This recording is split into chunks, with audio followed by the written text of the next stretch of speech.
When Lydia Rowan collapsed on Caleb Rourke's frozen doorstep with her dying child in her arms, she didn't know the silent rancher inside was about to change everything. One brutal Kansas blizzard, one desperate widow with nowhere left to run, one broken man who'd sworn never to open his heart again. What began as a single night of mercy became a marriage of necessity, and then something neither of them expected.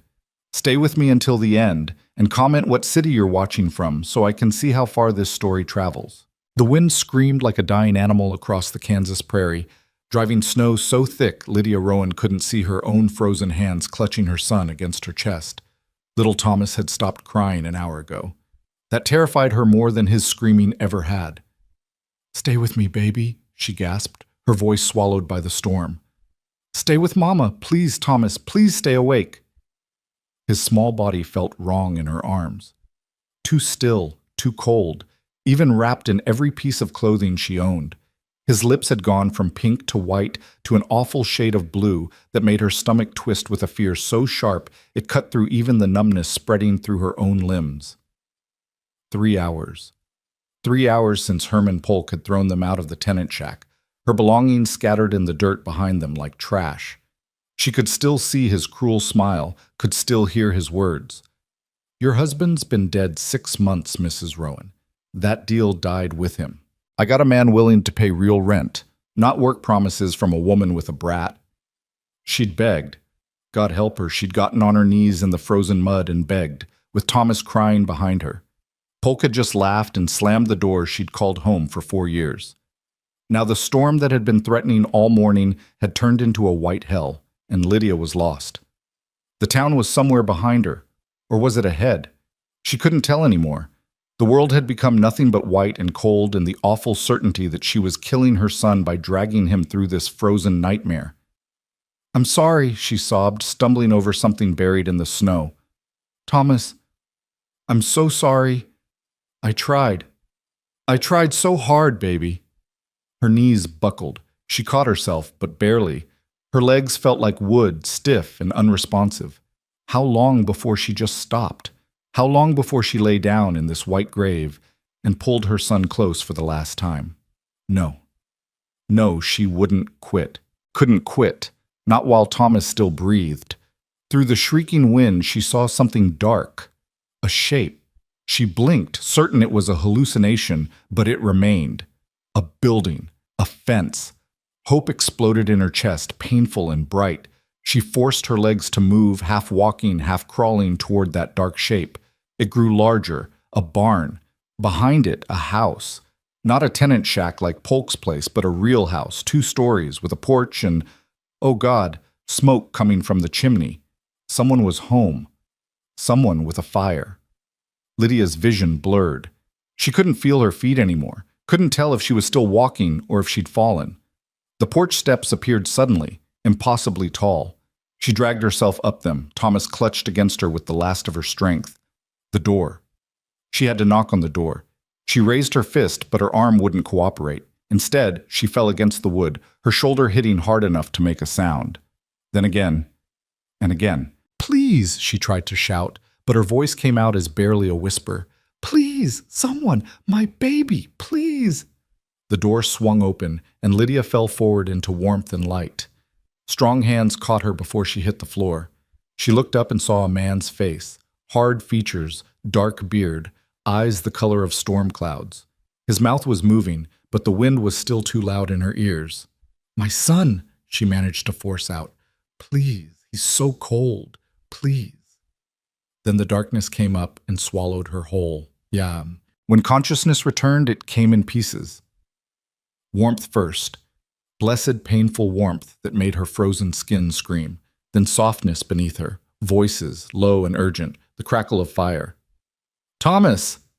Lydia's eyes flew open and she tried to sit up, but her body wouldn't obey. Every muscle felt like it had been beaten with a hammer. "Easy now." A man's voice, deep and rough, like gravel under wagon wheels. "Don't move too fast." She turned her head and saw him, the man from the door, kneeling beside what looked like a settee near a massive fireplace. His large hands were rubbing a small body wrapped in blankets. Thomas. Her son's face was still too pale, but his eyes were open, and he was making small whimpering sounds. Is he? Her voice cracked. He's alive.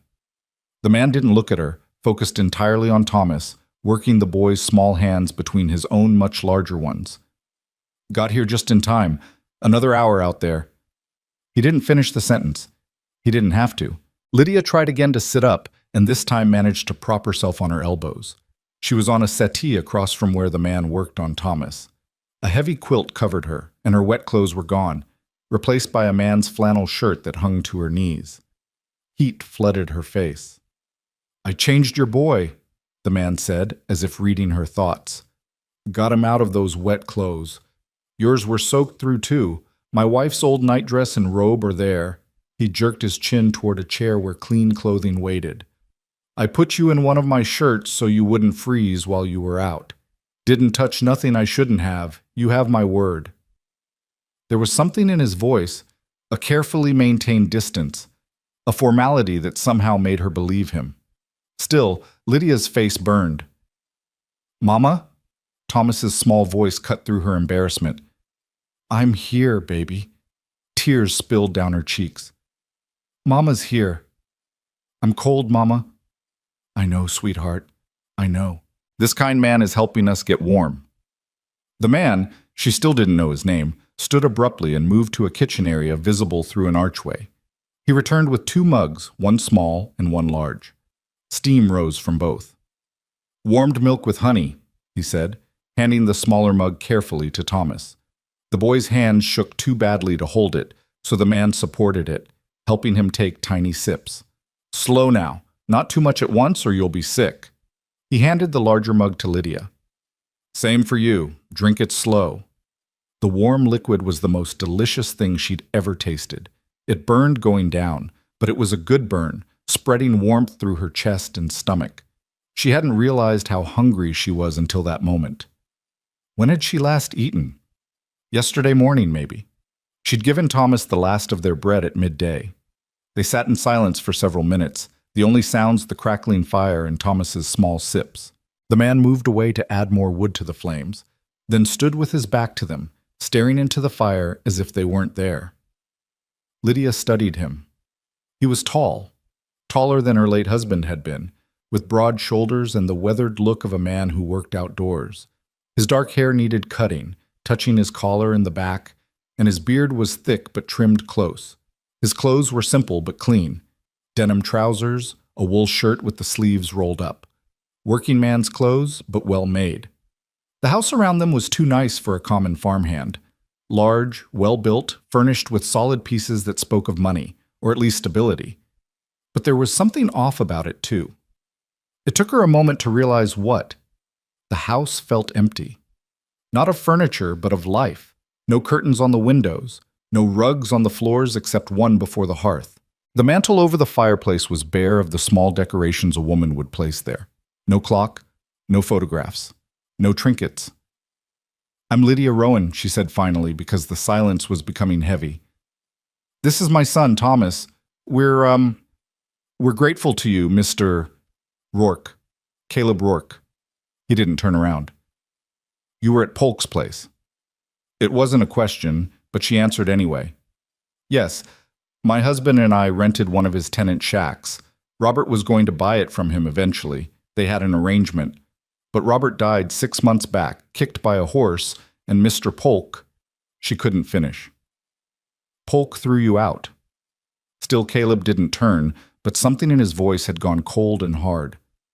In this weather, with a child, he said he had someone willing to pay real money. Said a widow with a boy wasn't worth keeping on. The words hurt to say, even now, safe and warm in this stranger's house. They made her feel worthless, disposable. Polk's a bastard.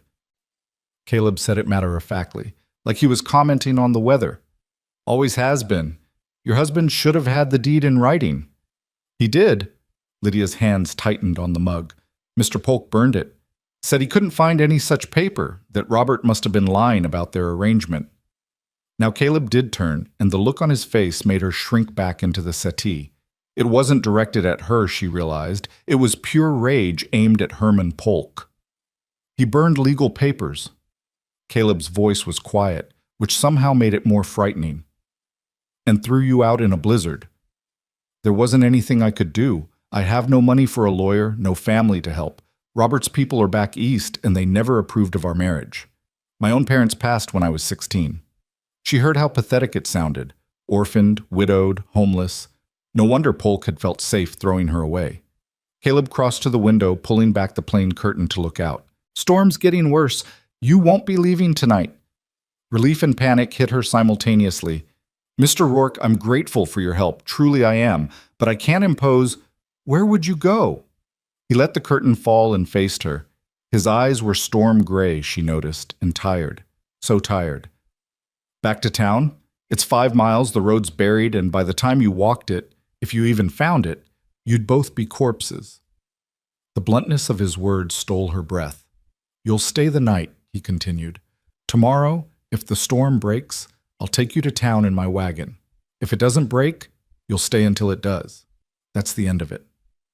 It should have felt like charity. Instead, it felt like a sentencing. How many times had she relied on the kindness of strangers since Robert died?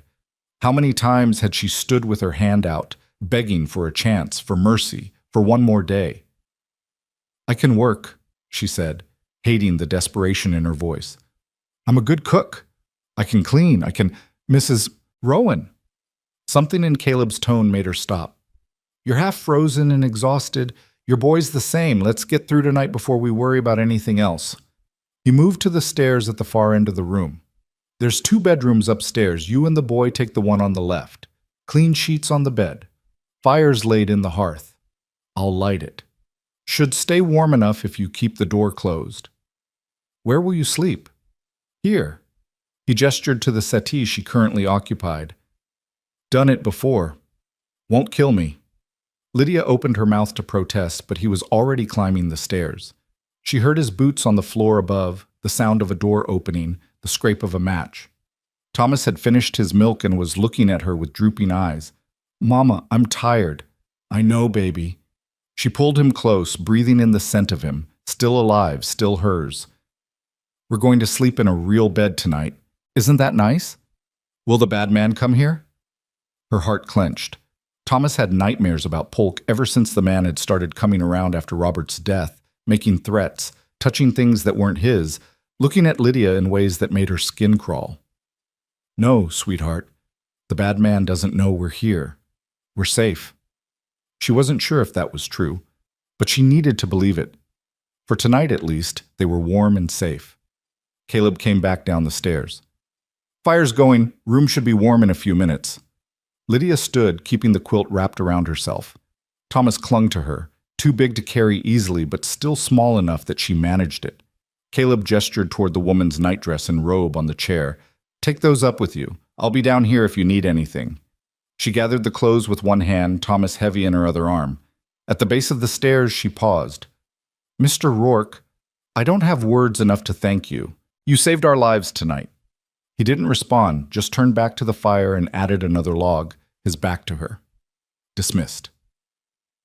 Lydia climbed the stairs, her legs shaking with exhaustion. The hallway upstairs was dark, except for the flickering light coming from the open door on the left. She carried Thomas into the room and stopped, just taking it in. It was the most beautiful room she'd seen in years, large with a real glass window, a full-size bed with an iron frame, a proper dresser, and a washstand with a pitcher and basin. The fire Caleb had lit in the small hearth cast dancing shadows on the walls. The bed had clean white sheets, a thick quilt, and pillows, real feather pillows, not the straw-stuffed ones she'd used at Polk's. Thomas was already asleep by the time she laid him on the bed. She changed quickly into the nightdress, which was too big but clean and soft, then added the robe over it. The woman who'd owned these things had been taller than Lydia, broader in the shoulders. Caleb's wife, he'd said. Where was she? Dead, Lydia guessed. Something in the way Caleb had said, my wife's old nightdress. Old, not current. Something in the emptiness of the house, the absence of a woman's touch. Something in his eyes, that bone-deep weariness that came from loss. She climbed into bed beside Thomas, pulling the heavy quilt over them both. The mattress was real horsehair, not corn shucks. The sheet smelled like lavender and winter air. The pillow cradled her head like a cloud. For the first time in 6 months, Lydia Rowan felt safe. She closed her eyes and let herself fall into darkness. While downstairs, Caleb Rourke sat alone by his fire and tried not to remember the last time he'd heard a woman's footsteps in his house. Lydia woke to gray morning light filtering through the window and the sound of wind still howling outside. The fire had burned down to embers, but the room was still warm beneath the thick quilt. Thomas slept curled against her side, his breathing deep and even. She lay still for a long moment, letting herself feel the simple luxury of warmth and safety. Then reality crept back in. Today the storm would break, and Caleb Rourke would take them to town. And then what? She had no money, no home.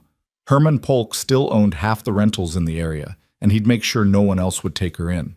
She'd have to throw herself on the mercy of the church, maybe, or find work that would let her keep Thomas with her. But what work could a widow with a small child do? Most decent positions required references she didn't have, skills she'd never learned. The spiral of panic was starting when she heard footsteps below, then the sound of a door opening and closing.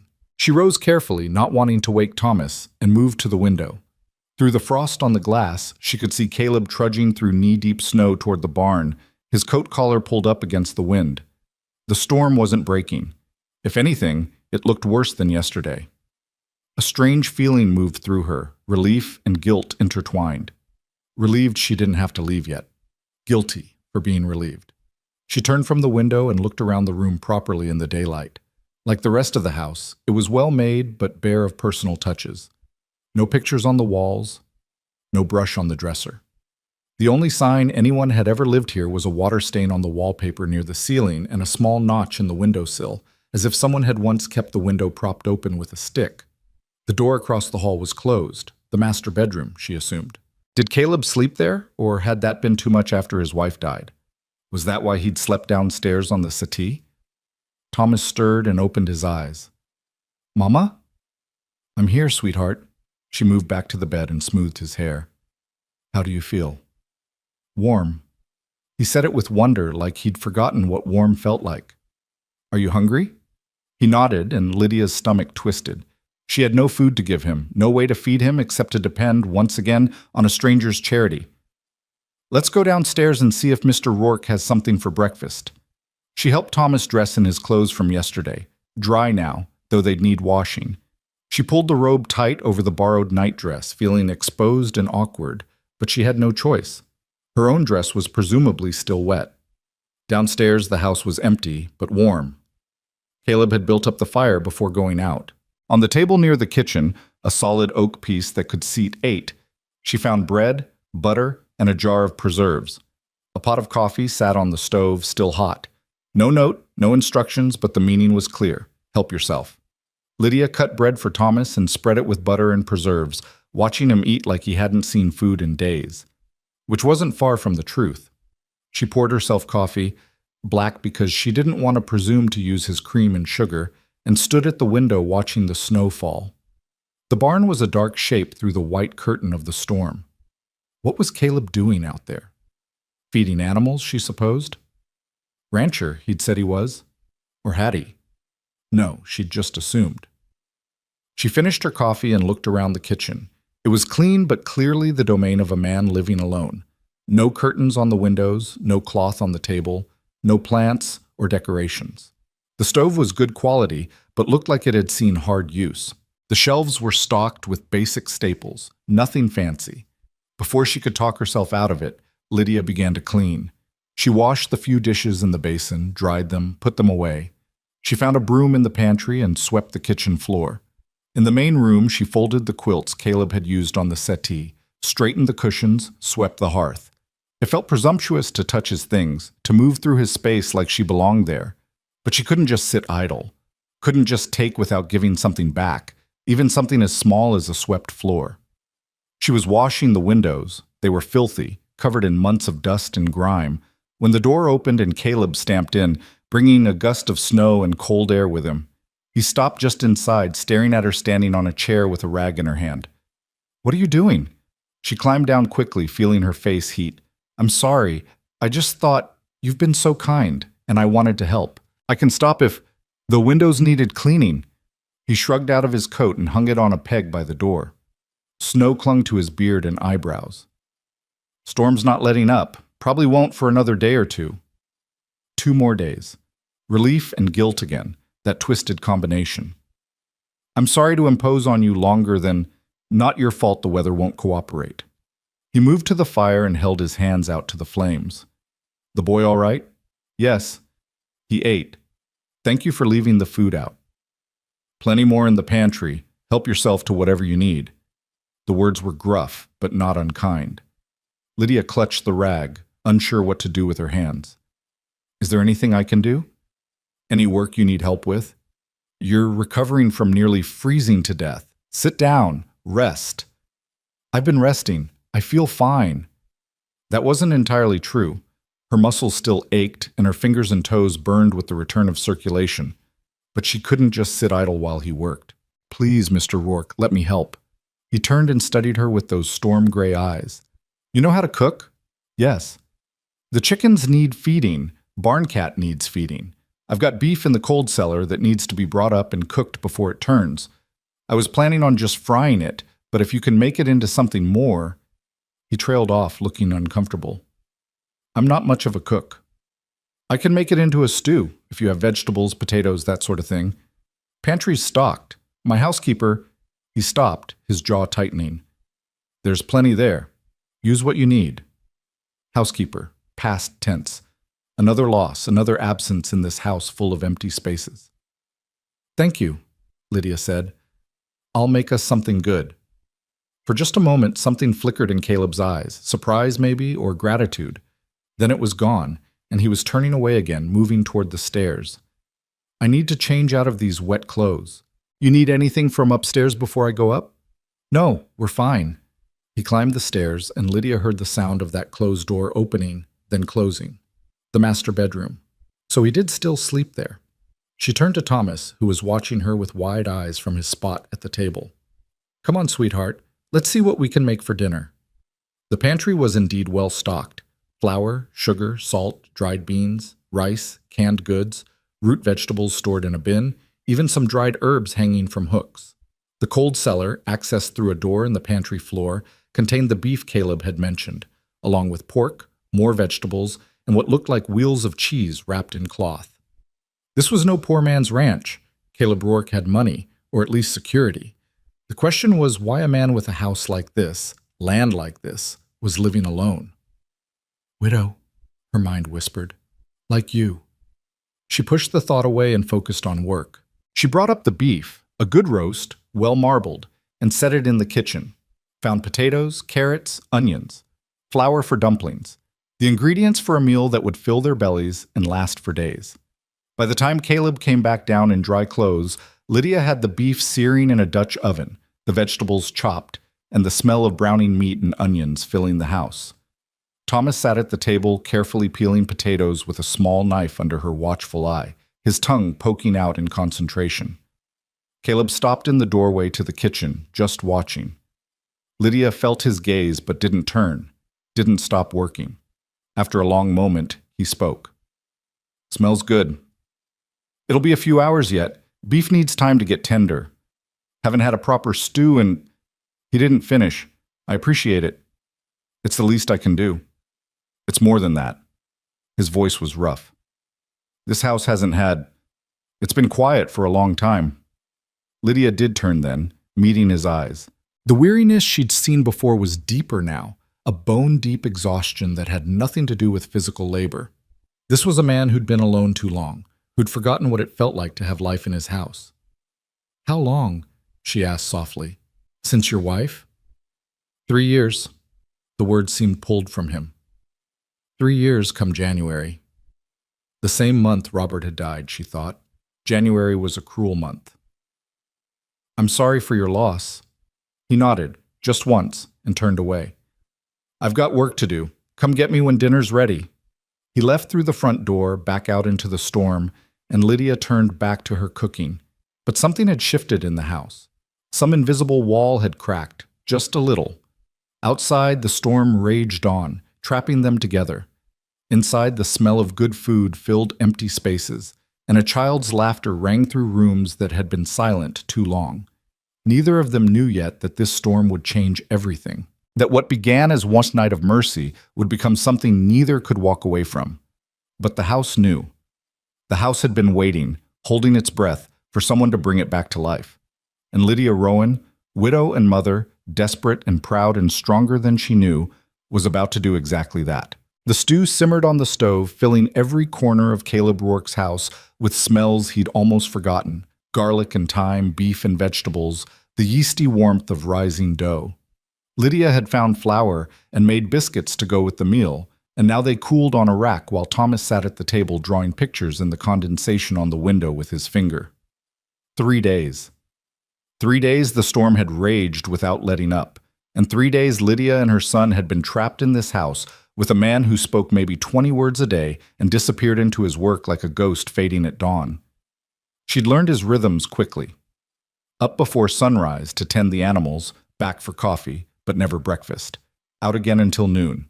He'd come in for the midday meal she prepared, eat in silence while Thomas chattered about nothing, then vanish again until supper. After supper, he'd sit by the fire with a book or papers, ranch accounts, she guessed, while she cleaned up, and then he'd retire upstairs while she and Thomas took the guest room. It should have been awkward, this strange domesticity with a man she didn't know. Instead, it felt like slipping into a coat that fit just right, comfortable in a way that frightened her because it couldn't last. The front door opened, and Caleb stamped in with an armload of firewood. Snow clung to his hat and shoulders despite the short walk from the woodpile.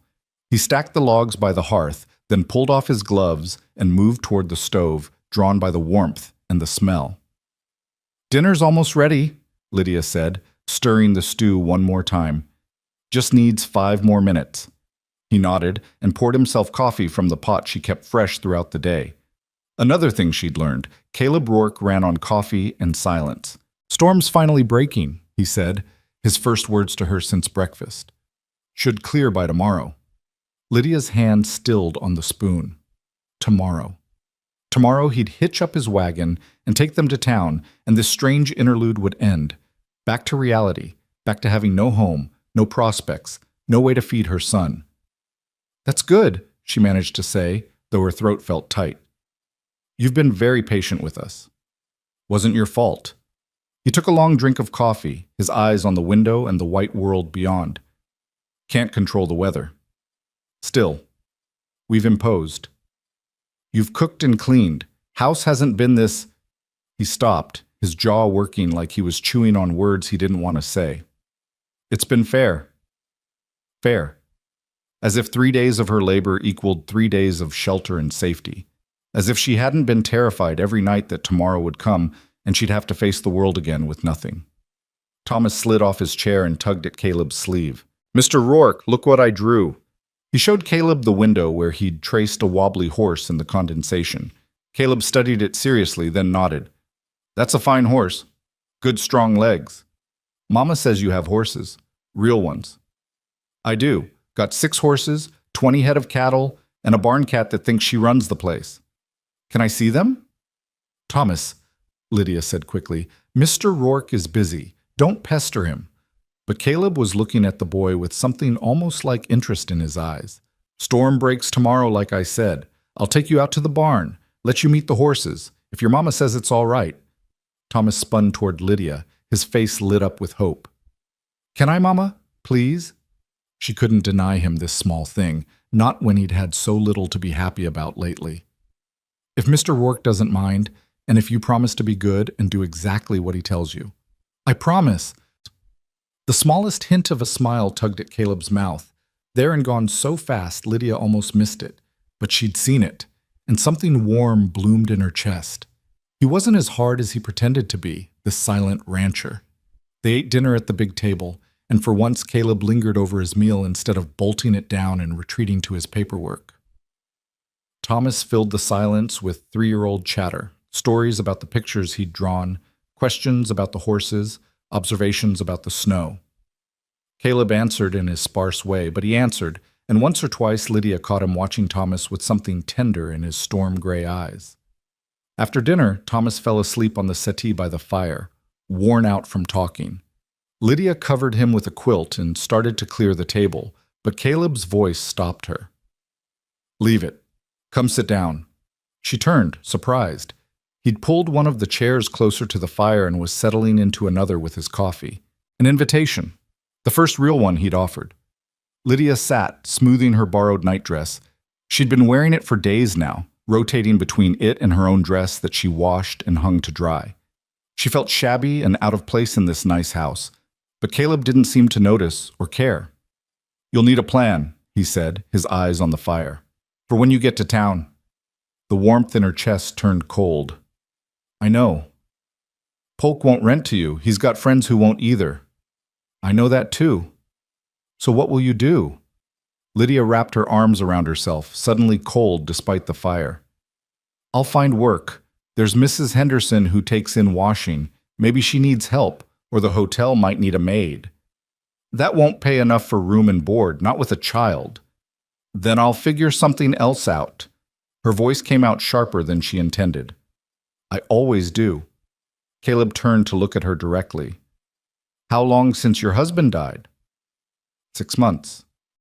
"And you've been managing alone all that time?" "I had the shack at Polk's place, and I had some money from selling Robert's tools, his watch. It ran out last month." She hated admitting it, hated the sound of defeat in her own voice. "I asked Polk for more time. He said I could have it if I—" She couldn't finish. Couldn't say out loud what Herman Polk had suggested, the way he'd looked at her, the things he'd implied. Caleb's hands tightened on his coffee cup. "If you what?" "It doesn't matter. I refused, so he threw us out." The silence that followed was dangerous, full of fury barely contained. When Caleb finally spoke, his voice was quiet and cold. "Polk's lucky I found you when I did. If you died out there, if your boy had died—" He set his cup down with deliberate care. "I'd have killed him." Lydia believed him, the certainty in his voice, the rigid set of his shoulders. This was a man capable of violence when pushed. The thought should have frightened her. Instead, it made her feel protected. "But we didn't die," she said softly. "You saved us. And tomorrow, I'm taking you back to a town where you have no money, no home, and no prospects. Some salvation, that is. What else can you do? We can't stay here forever." "Why not?" The words hung in the air between them. Lydia stared at him, certain she'd misheard. "What?" Caleb shifted in his chair, looking uncomfortable. "This house has been empty too long. I can't keep up with it alone. The cooking, the cleaning, the mending. I tried hiring a housekeeper after Sarah died, but she was old and her rheumatism got bad. She quit last fall. Haven't found anyone else." "I don't understand what you're suggesting." "You need a home. I need help." He met her eyes, and she saw no subterfuge there, no hidden agenda, just a simple practical man stating a simple practical problem. "You could stay. Work for room and board. The boy, too. There's plenty of space." Lydia's heart hammered against her ribs. Stay here? In this warm house with its solid walls and full pantry? Let Thomas grow up safe instead of scared? It sounded like a dream, which meant it couldn't be real. "People would talk," she said, "a widow living alone with a single man." "Let them talk. Nearest neighbor is 3 miles away, and I don't give a damn what Herman Polk and his friends think." "It wouldn't be proper." "Neither is freezing to death in a blizzard," his voice roughened. "I'm offering you honest work, Mrs. Rowan. Nothing more. You'd have your own room, your boy would be safe and fed, and you'd answer to no one but yourself. That's more than you'll get anywhere else." He was right, and they both knew it. Still, Lydia hesitated. There had to be a catch, something he wasn't saying. Men didn't offer sanctuary without expecting something in return. "If I stayed," she said carefully, "what exactly would my duties be?" "What you've been doing. Cooking, cleaning, mending, maybe help in the garden come spring. I'd pay you, not much, but enough to save if you wanted to move on eventually." "And that's all?" Understanding flashed in his eyes, followed by something that might have been anger, but not at her. "I'm not Herman Polk, Mrs. Rowan. I'm not looking for anything except someone to keep my house in order. My wife's been dead 3 years, and I loved her enough that I'm not interested in replacing her, especially not with a woman who'd only be here because she had no other choice. The bluntness of it stung, but Lydia appreciated the honesty. Better to know where she stood than to wonder and worry. How long would you want me to stay? As long as it suits us both. You want to leave? You leave. Just give me fair warning so I can find someone else. It was more than fair. It was generous, though Caleb would probably deny it. And it meant Thomas would be safe, warm, fed. That alone was worth any gossip, any impropriety. All right, she said. I'll stay. Something eased in Caleb's expression, though he only nodded. Good. That settled then. He picked up his coffee and went back to staring at the fire, and Lydia understood the conversation was over. She rose quietly and went back to the kitchen to finish cleaning up, her mind spinning. She was going to stay. In this house, with this strange, silent man, indefinitely. It should have felt dangerous, reckless. Instead, it felt like the first safe decision she'd made in 6 months. The next morning dawned clear and brutally cold. The storm had blown itself out sometime before dawn, leaving the world buried under 3 feet of fresh snow that sparkled like diamonds in the sunlight. Caleb was up early, and Lydia heard him shoveling a path from the house to the barn before she'd even made coffee. Thomas woke excited about seeing the horses and could barely sit still through breakfast. Lydia dressed him in his warmest clothes, still shabby, but at least clean, and wrapped him in quilts before Caleb could take him outside. Keep him away from the hooves, she said, knowing she was being overprotective but unable to stop herself. And don't let him get cold. I'll watch him. Caleb's eyes were warmer this morning, less guarded. He'll be fine. She watched from the window as Caleb led Thomas through the shoveled path toward the barn, her son's small hand swallowed by the rancher's large one. Something about the sight made her chest ache, not with sadness, but with a longing so sharp it hurt. Robert had never been patient with Thomas, had always expected the boy to be quieter, more manageable. But Caleb bent down to answer Thomas's endless questions, adjusted his stride to match the child's shorter legs, pointed out animal tracks in the snow. They were gone for an hour. When they came back, Thomas was pink-cheeked and glowing with happiness, chattering about a horse named Buck and a cat named Smoke, and the new calf that had been born in the night. Mr. Rourke let me feed Buck, Thomas announced, bouncing on his toes. And he said when I'm bigger, he'll teach me to ride. Lydia looked at Caleb, who just shrugged. Boy should know how to ride if he's going to live on a ranch. Live on a ranch. The word settled into Lydia's bones like warmth. This was real. This was happening. The days that followed fell into a rhythm that felt almost normal. Caleb worked his ranch, disappearing for hours to mend fences, check on cattle, chop wood, do the 1,000 tasks that kept a place running. Lydia kept the house, cooking, cleaning, organizing, restoring order to rooms that had been neglected too long. Thomas played and helped where he could, carrying wood, sweeping floors, learning to be useful. It was on the 5th day that Lydia ventured into the room she'd been avoiding, the upstairs bedroom at the end of the hall. Caleb slept in the master bedroom, and she and Thomas occupied the guest room, but there was a 3rd door she'd never opened. That morning, gathering laundry, she found it ajar. She knocked, waited, then pushed it open. It was a woman's room, frozen in time. A sewing basket sat beside a rocking chair, still full of half-finished needlework. Dresses hung in the wardrobe. Beautiful dresses, far nicer than anything Lydia had ever owned.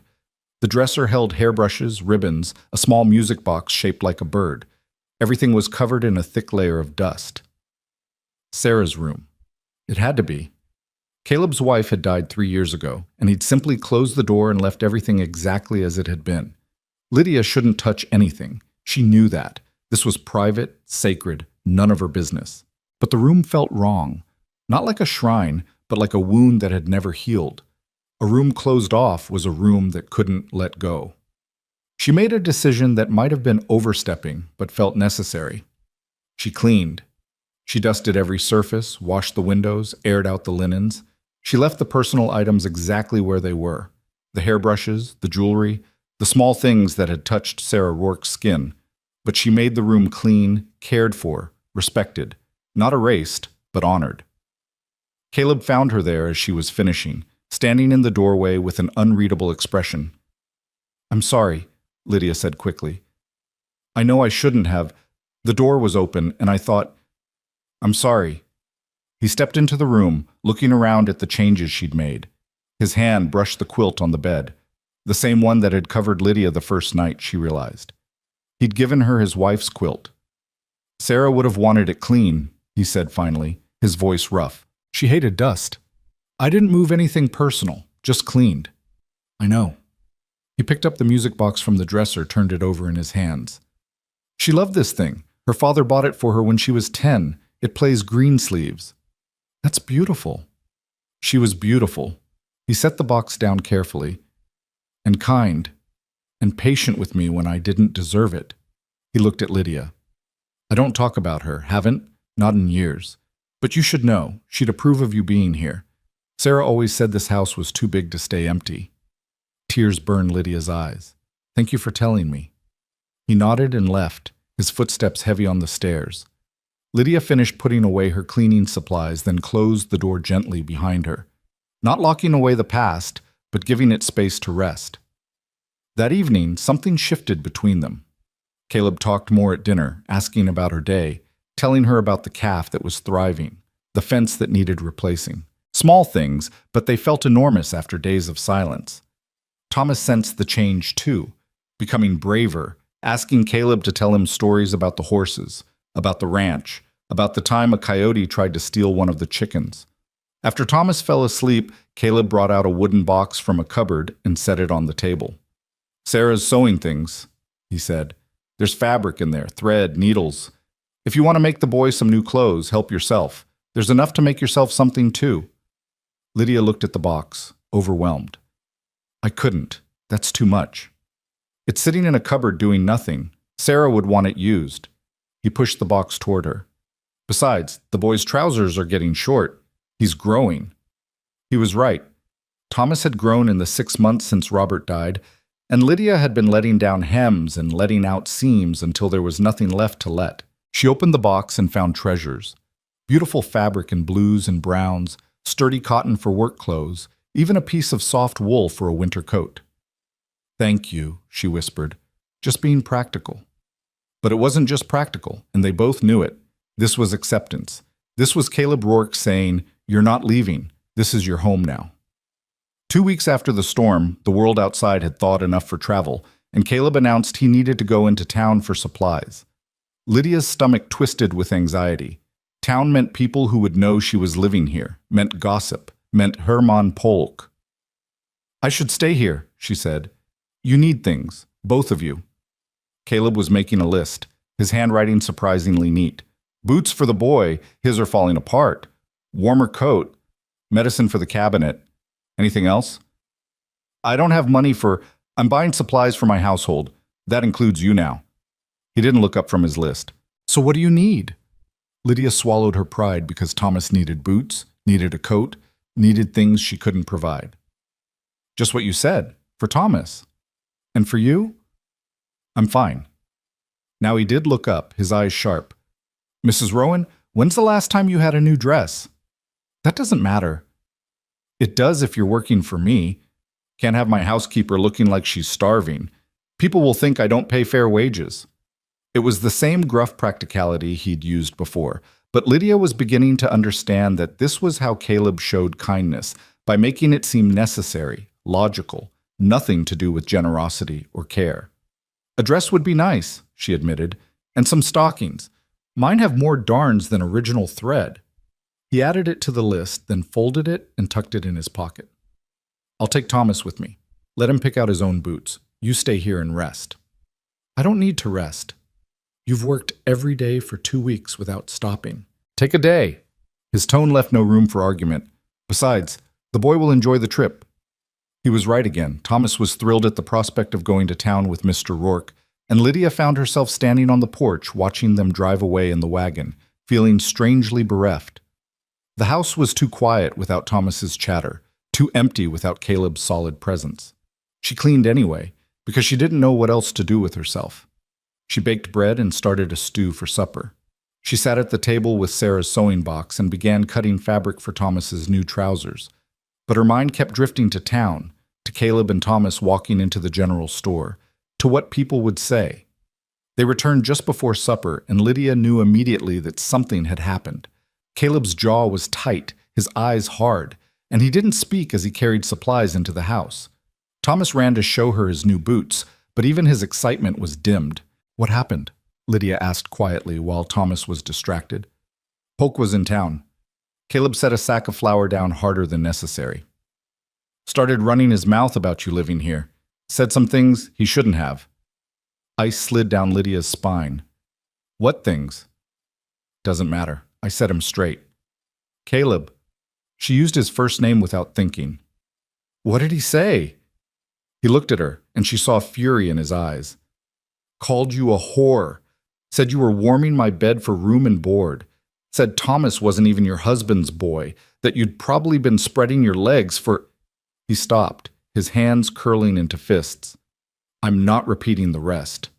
Lydia's face burned with humiliation and rage. "What did you do?"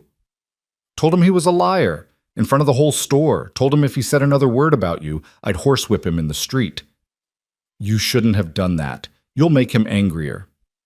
"Let him be angry. He's a bully and a coward, and bullies need to be stood up to." Caleb's voice was hard as iron. "No one talks about you that way. Not while you're under my protection." Under my protection. The words wrapped around Lydia like a blanket, warm and safe and terrifying because she was starting to depend on them too much. That night, lying in bed with Thomas asleep beside her, Lydia stared at the ceiling and admitted a truth she'd been avoiding.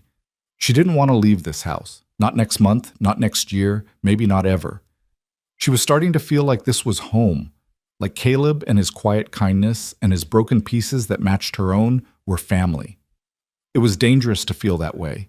Dangerous to start depending on a man's protection, a man's provision. She'd learned that lesson when Robert died. Learned that security could vanish in a heartbeat, leaving you with nothing. But Caleb wasn't Robert. Robert had been charming and careless, always sure something better was around the corner. Caleb was steady, solid, a man who kept his word and honored his obligations. Still, Lydia promised herself she wouldn't get too comfortable, wouldn't start thinking of this arrangement as permanent. She was an employee, nothing more, and when the time came to leave, she would leave with her dignity intact. The next week brought the first real test of their arrangement. Lydia woke one morning to find Thomas burning with fever, his small body shaking with chills. Panic seized her. She'd lost Robert so quickly, so suddenly, and the thought of losing Thomas too. "Caleb!"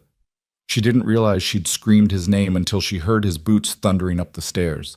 He burst into the room, half-dressed, his face tight with alarm. "What's wrong?" "Thomas. He's burning up." Her hands shook as she pressed them to her son's forehead. "I don't know what to do. I don't have any medicine. Let me see." Caleb moved to the bed, his large hand gentle on Thomas's forehead. "He's hot, but not dangerously so. When did this start?" "I don't know. He was fine when we went to sleep." "All right, don't panic." Caleb's calm voice cut through her fear. "I'll ride to town, fetch the doctor. You stay here. Keep him cool. There's feverfew tea in the kitchen cupboard. Make him drink some if you can." He was gone before she could thank him, moving with swift purpose. Lydia followed his instructions, brewing the bitter tea and coaxing Thomas to swallow small sips. She bathed his face with cool water, changed his sweat-soaked nightshirt, held him when he cried for his papa. Caleb returned 3 hours later with Dr. Morrison, an elderly man who examined Thomas with patient thoroughness. "It's just a fever," he announced finally. "Probably a winter cold that settled in his chest. Keep him warm, make sure he drinks plenty of fluids, and it should pass in a few days." The relief was so intense Lydia had to sit down. "Are you sure?" "Sure as I can be, Mrs. Rowan. Your boy is young and strong. He'll be fine." Dr. Morrison packed up his bag and accepted Caleb's payment. "Though I must say I'm surprised to find you here. Mr. Polk told me you'd left the county." "Polk was wrong," Caleb said flatly. "Mrs. Rowan is my housekeeper. She lives here now." "I see." The doctor's tone was neutral, but his eyes were shrewd. "Well, she's lucky to have found such generous employment. Not many men would take in a widow with a child. Not many men need a good housekeeper as badly as I did." Caleb walked the doctor to the door. "Thank you for coming." After the doctor left, Caleb came back upstairs to check on Thomas, who was sleeping now, his breathing easier. Lydia sat beside the bed, exhausted from fear and relief. "Thank you," she said, "for getting the doctor, for not making me feel like a burden." "You're not a burden." Caleb stood in the doorway, too big for the frame. "You're—" He stopped, struggling with words. This house needed life in it again. You and the boy, you brought that. So no, you're not a burden. He left before she could respond, but Lydia sat in the darkness and felt something shift in her chest. Something dangerous and warm and entirely inappropriate for a woman who was just an employee, just a temporary fixture in a lonely man's house. Thomas recovered over the next few days, just as the doctor had promised. And life on the ranch continued, day after day of quiet routine that felt more like home than anywhere Lydia had lived since her parents died. But in town, Herman Polk was nursing his wounded pride and planning revenge. And in 3 weeks, he would come to Caleb Rourke's ranch with armed men and bad intentions, and everything would change again. Neither Lydia nor Caleb knew what was coming. They only knew that the house was warm, the work was steady, and somewhere in the quiet hours between dawn and dusk, they were both starting to feel a little less alone. Spring was trying to break through winter's grip the day Caleb found Lydia crying in the kitchen. She had her back to the door, her shoulders shaking with silent sobs as she stared at something in her hands. He'd come in from the barn early, meaning to tell her about the mare that was about to foal, but the sound of her crying stopped him cold. "Lydia." He said her name quietly, not wanting to startle her. "What's wrong?" She turned, hastily wiping her eyes, and he saw what she was holding. A letter, the paper thin and worn. "I'm sorry, I didn't hear you come in." "What happened?" "Nothing. It's foolish." But fresh tears spilled down her cheeks, and she pressed the letter to her chest. "I found this in my coat pocket. I'd forgotten it was there. It's from Robert, from before he died. Just a silly note he left me one morning before going to work with the horses." Her voice broke. "He wrote that he loved me, that he'd be home for supper, but he never came home." Caleb crossed the kitchen and did something he'd never done before. He pulled her into his arms. She stiffened for just a moment, then collapsed against his chest, sobbing like her heart was breaking all over again. He held her while she cried, one hand awkward on her back, feeling useless and angry at a dead man for making her hurt like this. "I'm sorry," she gasped against his shirt. "I shouldn't fall apart like this. It's been 8 months. I should be stronger." Grief doesn't work on a schedule. His voice was rough with his own memories. "I still find things of Sarah's that make me feel like I'm drowning. A hair ribbon. A recipe in her handwriting. It doesn't stop hurting just because time passes." Lydia pulled back enough to look up at him, her eyes red and swollen. "How do you bear it?" "By keeping busy. By getting up every morning and doing the work that needs doing." He hesitated, then admitted, "And by being less alone than I was. You and Thomas, you've helped more than you know." Something shifted in her expression, something soft and vulnerable that made his chest tighten. They were standing too close, her hands still pressed against his shirt, his arms still around her. He could smell the lavender soap she used, could see the flecks of gold in her brown eyes. For one dangerous moment, he wanted to kiss her, wanted it so badly his hand shook with the effort of restraining himself. But she was grieving her husband, and he was supposed to be her employer, nothing more. So he stepped back, letting his arms fall to his sides. "Keep the letter," he said. "Put it somewhere safe. Those memories are worth holding on to." "Thank you." Her voice was barely a whisper. "For understanding." He nodded and turned to leave before he could do something stupid, but her voice stopped him at the door. "Caleb? You're less alone now, too. I hope you know that." He did know it. That was the problem. He was getting used to her presence in his house, her voice in his kitchen, her laughter when Thomas said something funny. He was getting used to not being alone, and that was dangerous because nothing lasted forever. She'd leave eventually, find a man to marry, or save enough money to start over somewhere else, and he'd be alone again in his big empty house. That afternoon he was mending fence in the far pasture when he saw riders approaching. 3 men on horseback, moving fast across his land like they owned it. Caleb recognized the lead rider immediately. Herman Polk, his face red with anger and whiskey courage. The two men with him were strangers, but they wore guns on their hips and had the look of hired muscle. Caleb set down his tools and walked to meet them, his own pistol suddenly heavy on his hip. He rarely wore it, but something had made him strap it on this morning. Instinct, maybe. Or luck. Polk reined in his horse 20 feet away, deliberately making Caleb look up at him. A power play. Caleb waited, patient and still, until Polk had to speak first. "You've got something that belongs to me, Rourke." "Don't recall borrowing anything from you, Polk." "That widow, Lydia Rowan, she owes me 3 months' rent." "She doesn't owe you anything. You threw her out, remember?" "Deal was over." "Deal was she'd pay in coin or trade." "She never paid either." Polk's smile was ugly. "I'm here to collect what's owed, with interest." Caleb's hands curled into fists. "Get off my land." "Not without the woman. She can come willing, or we'll take her. Your choice." The two hired men shifted in their saddles, hands drifting toward their guns. Caleb calculated odds and didn't like them. 3 against 1, and he wasn't a young man anymore. But he'd die before he let Polk touch Lydia. "You're not taking her anywhere." His voice was cold and flat. "And if you try, I'll put a bullet in you." Polk laughed, but there was nervousness under it. "Big talk from one man against 3. You really want to die for a whore who's probably spreading her legs for—" The gunshot cracked across the pasture, sharp and final. All 4 men froze. Polk's hat flew off his head, spinning away in the spring wind. He grabbed for his bare scalp, his face white with shock. "Next one won't miss." Lydia's voice rang out clear and strong from the porch of the house, 100 yards away.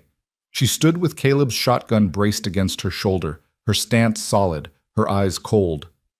"Get off this land before I put the next shot somewhere more permanent." Caleb's heart hammered against his ribs, pride and terror mixed together. She could have hit Polk, could have killed him. Instead, she'd sent a message, and everyone understood it. Polk was shaking, whether from fear or rage, Caleb couldn't tell. "You crazy bitch! You tried to kill me!" "I didn't try anything. If I'd wanted you dead, you'd be dead." She pumped the shotgun, chambering another shell. "You've got to the count of 10 to be off this property. 1. You can't. 2. The hired men were already turning their horses. They hadn't been paid enough to face down an angry woman with a gun and good aim. "This isn't over, Rourke." Polk grabbed for his reins, his horse dancing nervously. "You'll regret this." 3, 4. Lydia's voice never wavered. Polk spurred his horse and fled, his men following. They disappeared over the ridge at a gallop, and the silence they left behind was deafening. Caleb walked back to the house, his legs unsteady. Lydia still stood on the porch, the shotgun lowered now but still in her hands. Thomas peeked out from behind her skirts, his eyes huge. "Where'd you learn to shoot like that?" Caleb asked when he reached her. "My father taught me. He said a woman on the frontier needed to know how to protect herself." Her hands were shaking now, the adrenaline wearing off. "I haven't fired a gun in years. I wasn't sure I still could." "You hit exactly what you aimed at." He took the shotgun gently from her hands. "That was either the best shooting I've ever seen or the luckiest. Bit of both, maybe." She sank down onto the porch steps, suddenly boneless. "I was in the kitchen when I saw them riding up. The way they looked, the way Polk was acting, I knew it was trouble. So I grabbed your shotgun from over the mantel and came out. You could have been killed. So could you." She looked up at him, her eyes fierce. "Did you think I'd stand by and watch him hurt you after everything you've done for us?" Something in his chest cracked open, letting in light and warmth and a feeling he'd thought died with Sarah. He sat down beside her on the steps, close enough that their shoulders touched. "Thank you," he said simply. "We're even now." But she was smiling, shaky and small, and he found himself smiling back. Thomas climbed onto Caleb's lap, needing reassurance. "Is the bad man gone?" "He's gone, buddy, and he's not coming back." Mama was so brave. She scared him away. She did. Caleb met Lydia's eyes over the boy's head. "Your mama's the bravest person I know." They sat there for a long moment, the 3 of them together on the porch, while Caleb's mind raced ahead to what came next. Polk wouldn't let this go. He'd nurse his wounded pride and his fear, and he'd come back. Maybe not today or tomorrow, but eventually. Caleb needed to make sure Lydia and Thomas were protected, legally and permanently, before that happened. There was only one way to do that. That night, after Thomas was asleep, Caleb poured himself a whiskey and poured one for Lydia too. She took it with raised eyebrows but didn't refuse. They sat by the fire, and Caleb tried to figure out how to say what needed saying. "Polk's going to cause trouble," he said finally. "Today was just the start. He'll go to the sheriff, claim you stole from him or owe him money. He'll make your life hell any way he can." "I know." Lydia sipped her whiskey, coughing a little at the burn. "I've been thinking the same thing. There's only one way to stop him permanently. One way to make sure he can't touch you or Thomas." Caleb turned to face her fully. "Marry me." She choked on her whiskey, her eyes going wide. "What?" "Marry me, legally, in front of witnesses at the church."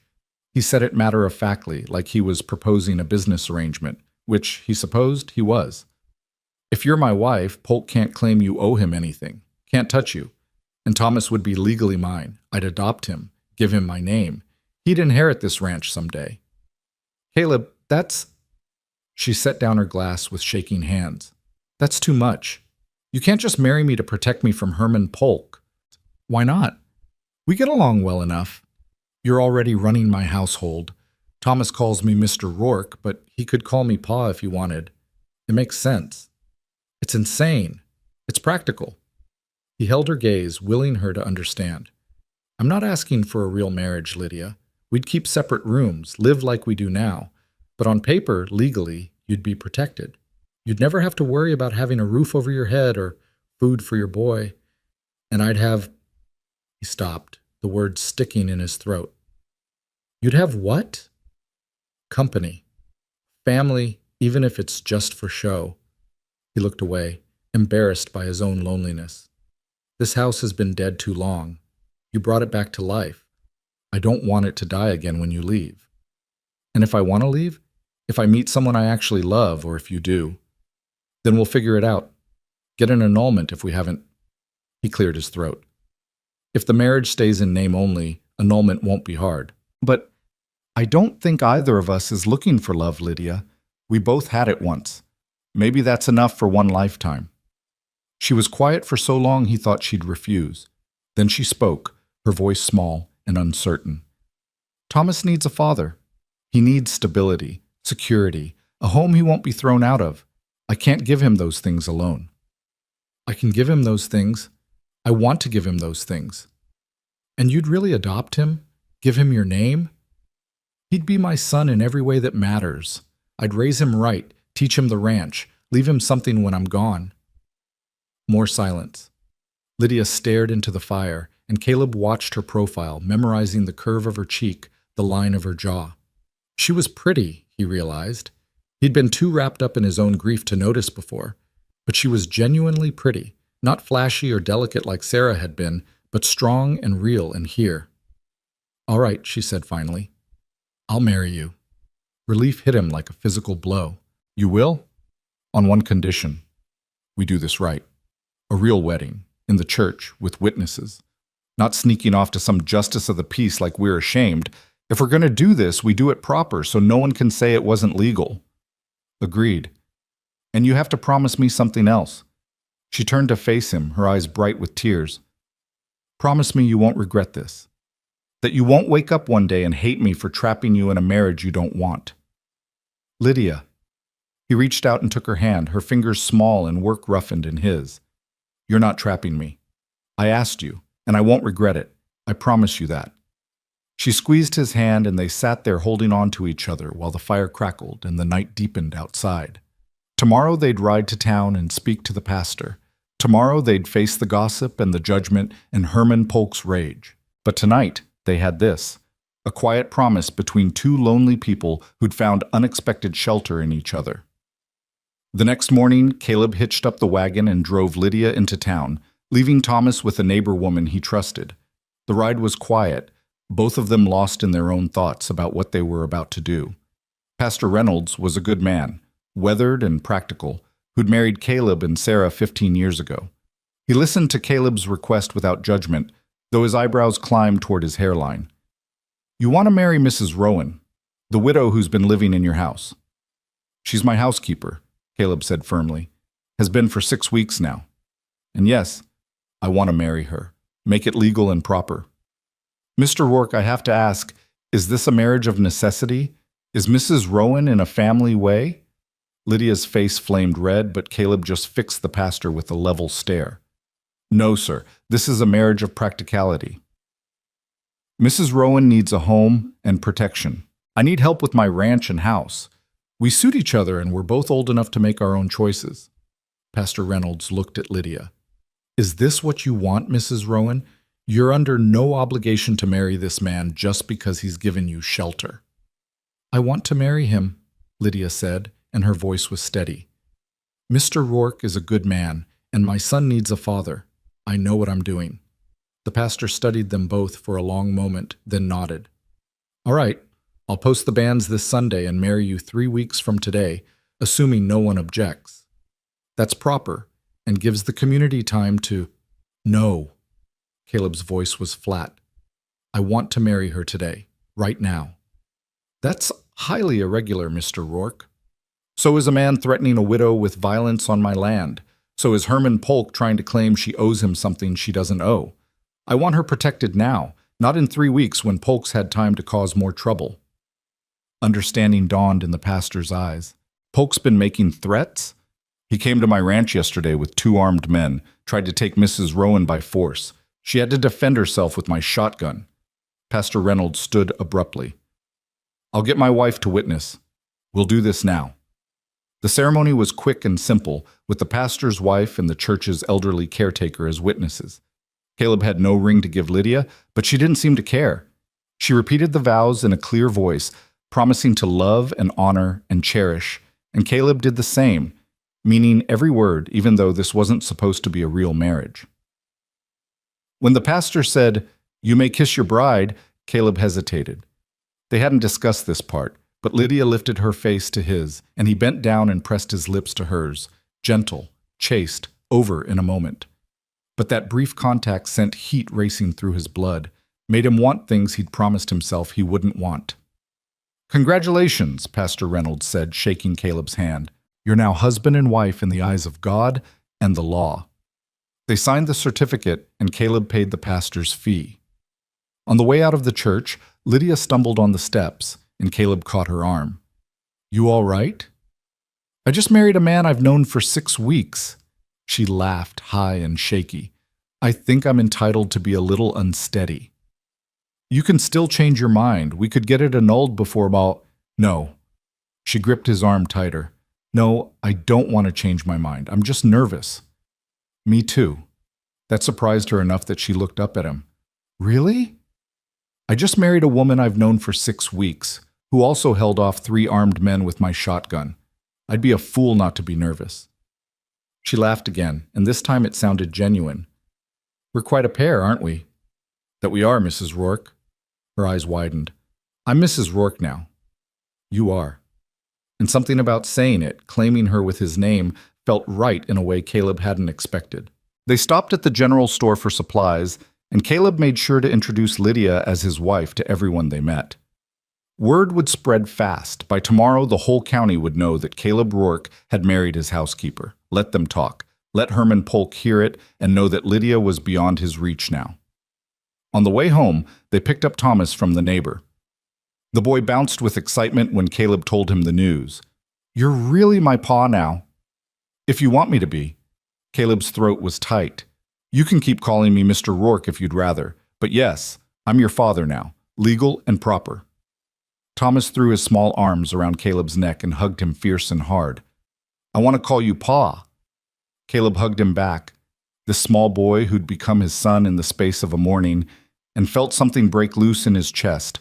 All the grief and loneliness he'd been carrying for 3 years, cracking open to make room for something new. That night, after Thomas was asleep, Caleb found Lydia standing in the doorway of the master bedroom, looking uncertain. "I wasn't sure."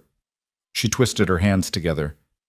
"You said separate rooms, but there's only 2 bedrooms. Thomas needs his room, so should I?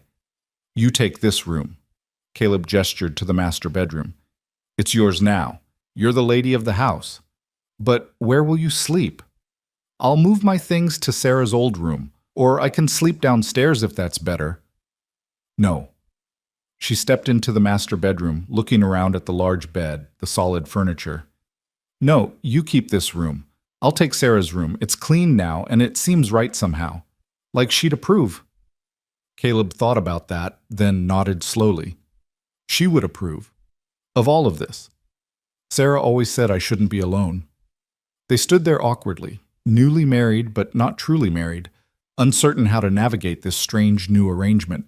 Finally, Lydia stepped forward and kissed his cheek, soft, quick, almost sisterly. Thank you, she whispered, for giving us a home, for protecting us, for being a good man when we needed one most. Thank you for bringing life back to this house. He touched her face briefly, his calloused fingers gentle on her skin, for making it feel like a home again.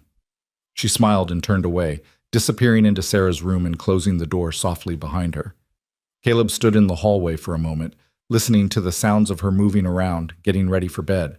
His wife, Lydia Rourke. It felt strange and right all at once. He went to his own room and lay awake for hours, staring at the ceiling and wondering what the hell he'd gotten himself into. This was supposed to be practical, a business arrangement to protect her and give him help with the ranch. But already, after just one day of marriage, he was feeling things he shouldn't feel, protective and possessive, and hungry for more than the chaste kiss they'd shared in the church. This was going to be harder than he'd thought. But it was done now, legal and binding. Lydia was his wife, Thomas was his son, and no one, especially not Herman Polk, could change that. 3 days later, the sheriff rode up to the ranch. Caleb met him in the yard, Lydia standing on the porch behind him with her arms crossed. Sheriff Taylor, Caleb's voice was cool. What brings you out here? Got a complaint from Herman Polk. Says your woman shot at him, tried to kill him. My wife, Caleb corrected. And she didn't try to kill him. If she had, he'd be dead. She fired a warning shot to defend her home and family when Polk came here with armed men making threats. The sheriff's eyes flicked to Lydia, then back to Caleb. Your wife? Since when? Since 3 days ago.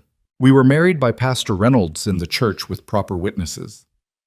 I see. The sheriff shifted in his saddle. Polk also says she owes him money, 3 months' rent. Polk threw her out before those 3 months were up. Deal was void. He's got no claim on her, and he knows it. That's why he's trying to use you to harass us.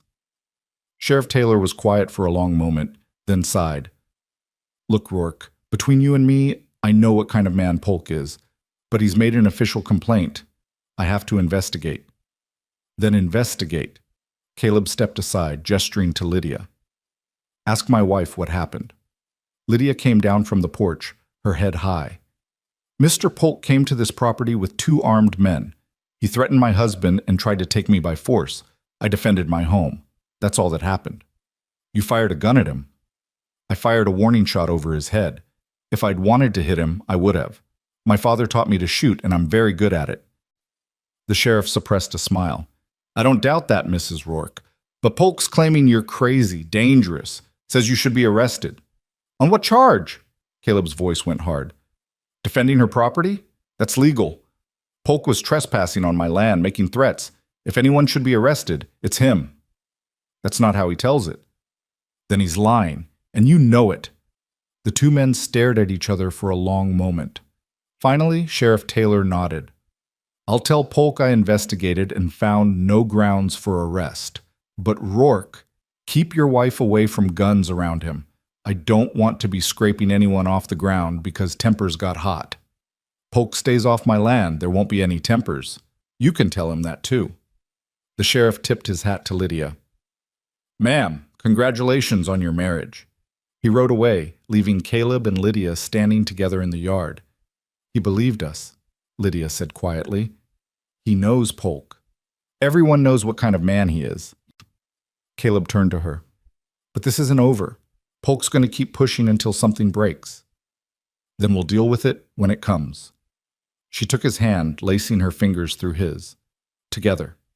He squeezed her hand and they stood there in the spring sunshine, married in name only but bound together by something stronger than passion, by necessity and respect, and the stubborn determination to protect what was theirs. Hermann Polk's reckoning was coming. But when it came, he would find not a vulnerable widow and a lonely rancher, but a united family willing to fight for their home. And they did fight. The next Sunday, Caleb took his new family to church for the first time as man and wife. He'd known there would be whispers, but he hadn't expected the cold silence that fell when they walked through the doors. Women turned away, pulling their skirts aside as if Lydia carried disease. Men stared with open speculation, their eyes moving between Caleb and Lydia in ways that made his jaw clench. Thomas pressed close to Lydia's side, frightened by the hostility. Caleb put his hand on the boy's shoulder and steered them to a pew near the front, the same pew he'd sat in with Sarah all those years ago. If the congregation wanted to judge them, they could do it while looking at the backs of their heads. Pastor Reynolds preached about compassion and not casting stones, his eyes pointedly sweeping the pews, but the damage was done. After the service, only 2 people approached them: Mrs. Henderson, the washerwoman, and old Mr. Carter, who owned the feed store. "Don't let them get to you," Mrs. Henderson said quietly, squeezing Lydia's hand. "Small minds make for cruel tongues. You hold your head high, Mrs. Rourke." "Thank you," Lydia whispered, her eyes bright with unshed tears. On the church steps, Hermann Polk blocked their path.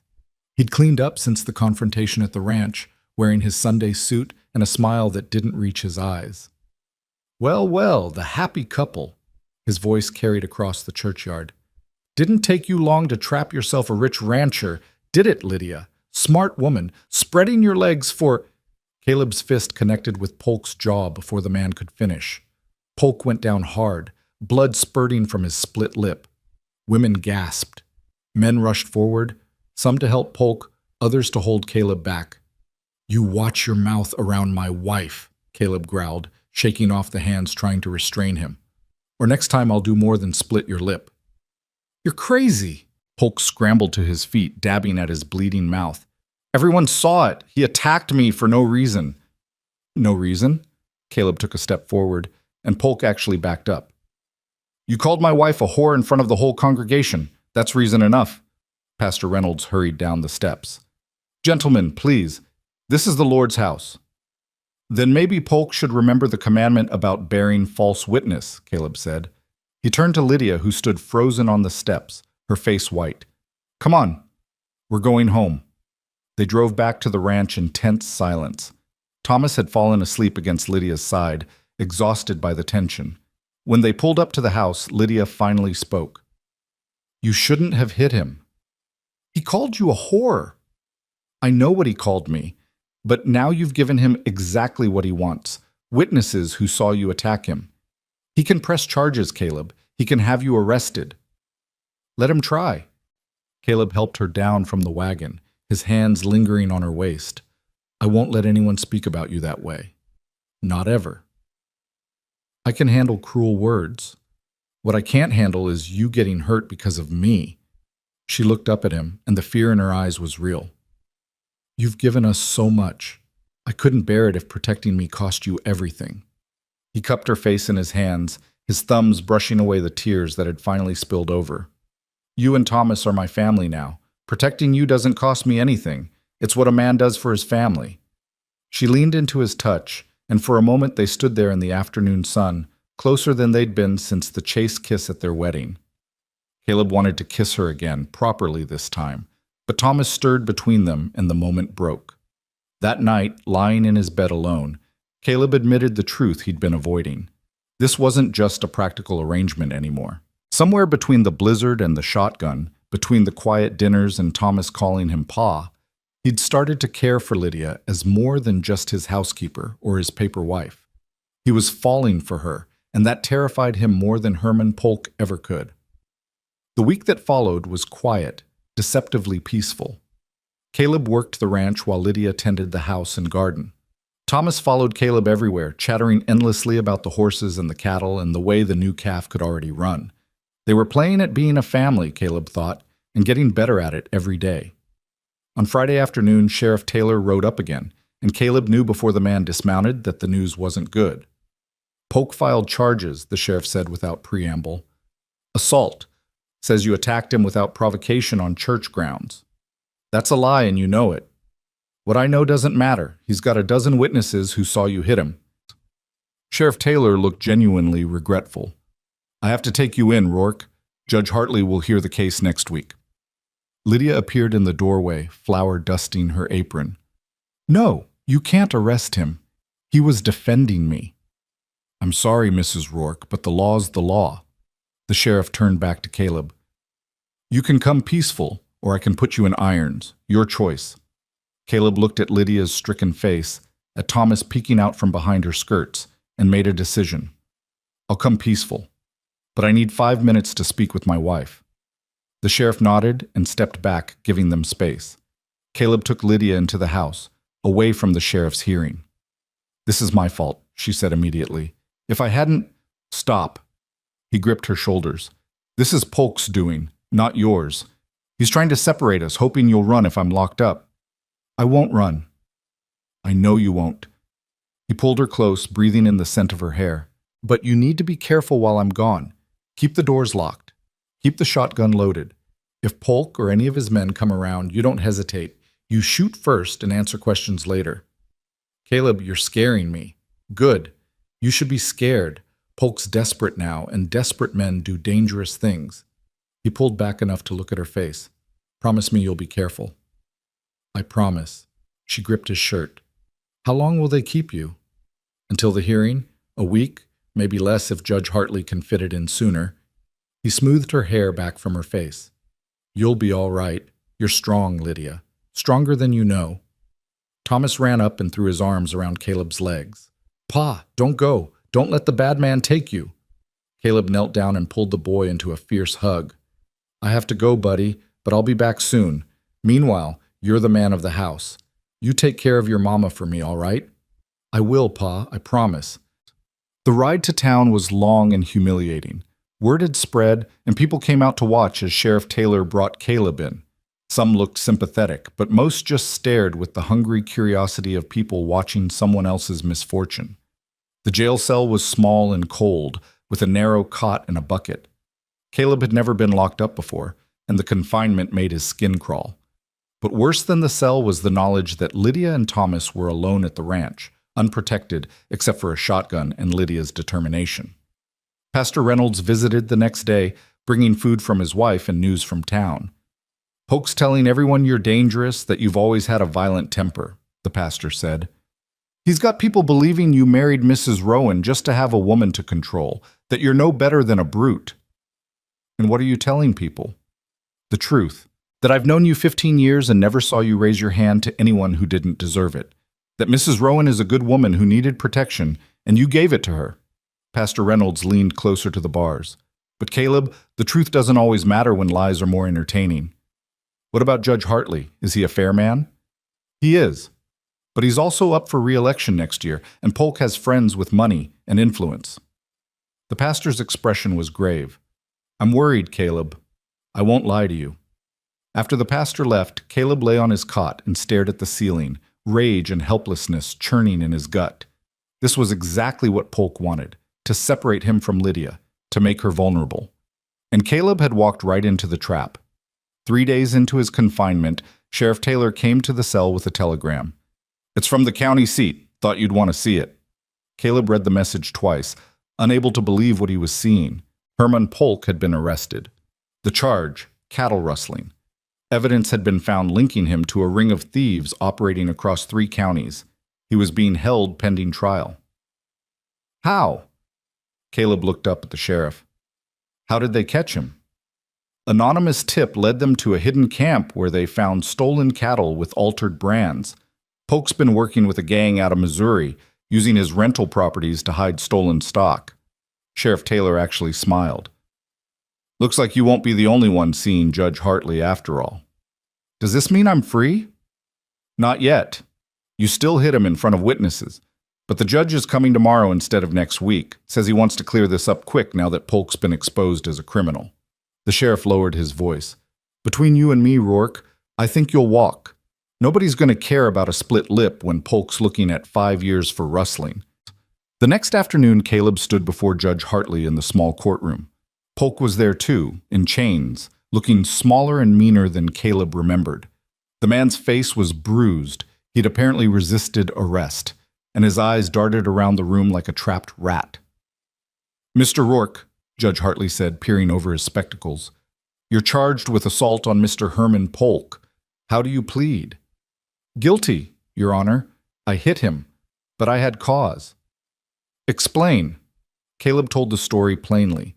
Polk's harassment of Lydia, his attempt to take her from Caleb's land, the threats, and finally the vile names he'd called her on the church steps. When he finished, the judge turned to Polk. "Mr. Polk, is this account accurate?" Polk snarled.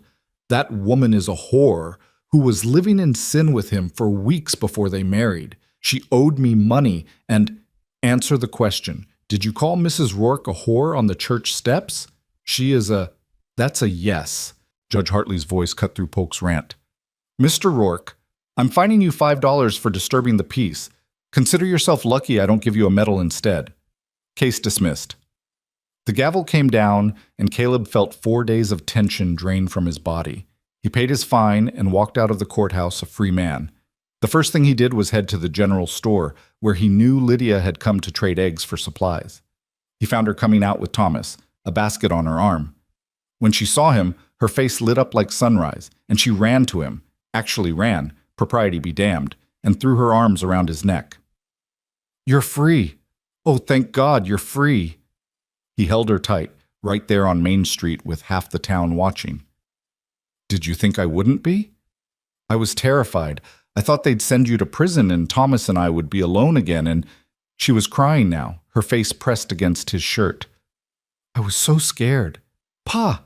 Thomas crashed into them, wrapping his small arms around both their legs. "You came back!" Caleb picked up his son, and pulled his wife closer with his free arm. Let the town stare. Let them whisper. This was his family, and he'd burn down the world to keep them safe. That night, after Thomas was asleep and the dishes were washed, Lydia and Caleb sat together on the porch, watching the stars come out. It had become their habit, these quiet evenings when the work was done, sitting close but not touching, talking about nothing important or not talking at all.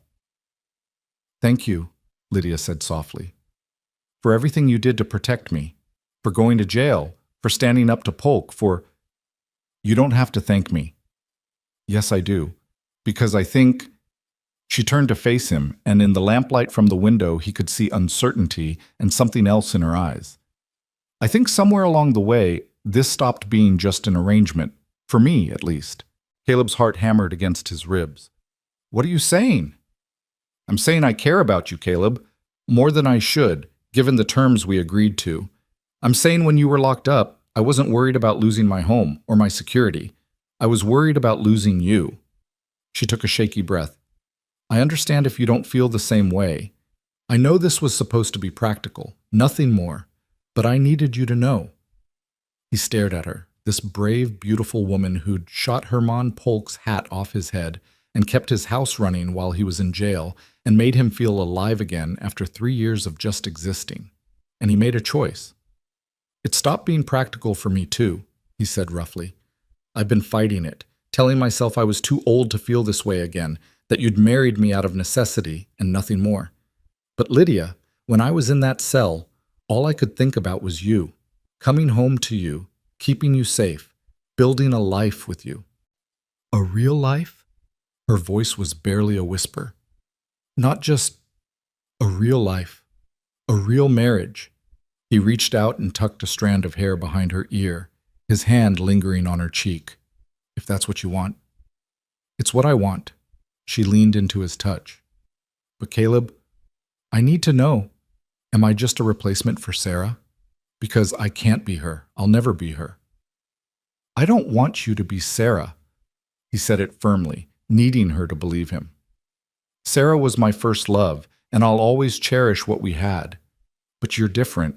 You're strong, where she was gentle, brave where she was cautious. You fit into my life in ways Sarah never could have, and I—" He stopped, the words catching in his throat. "You what?" "I love you." The admission felt like jumping off a cliff. I didn't mean to. I tried not to. But I love you, Lydia Rourke, and I want this marriage to be real in every sense of the word. She kissed him. Not the chaste peck from their wedding, but a real kiss. Deep and desperate and full of months of denied wanting. Caleb kissed her back, his hands tangling in her hair, pulling her closer. She tasted like the apple pie she'd made for dessert, sweet and tart and perfect. When they finally broke apart, both breathing hard, Lydia rested her forehead against his. I love you too, she whispered. I think I have for weeks now, but I was too scared to admit it. No more being scared. He kissed her again, softer this time. No more pretending this is just practical. What about separate rooms? He smiled against her lips. What about them? I think, she said slowly, her cheeks pink even in the darkness, that maybe we don't need them anymore. Heat flooded through him, but he forced himself to slow down. Are you sure? We don't have to rush. I can wait until you're ready. I'm ready. She looked up at him, and there was no doubt in her eyes. Take me to bed, Caleb. Your bed. Where I should have been all along. He stood and pulled her up with him, and they went into the house together, closing the door on the past and all its ghosts. That night, Caleb Rourke and Lydia Rourke became husband and wife in truth, and the house that had been so empty for so long was finally, truly, a home again. In the weeks that followed, life settled into a new normal, one that felt right in ways Caleb had forgotten were possible. He'd wake to find Lydia beside him, her dark hair spread across the pillow, and feel gratitude so intense it hurt. They'd have breakfast as a family, with Thomas chattering about his plans for the day. Caleb would work the ranch, but now he'd come in for lunch and steal kisses in the kitchen while Lydia swatted him away, laughing. In the evenings, they'd sit together on the porch, her hand in his, while Thomas played with the barn cat. The town slowly came around.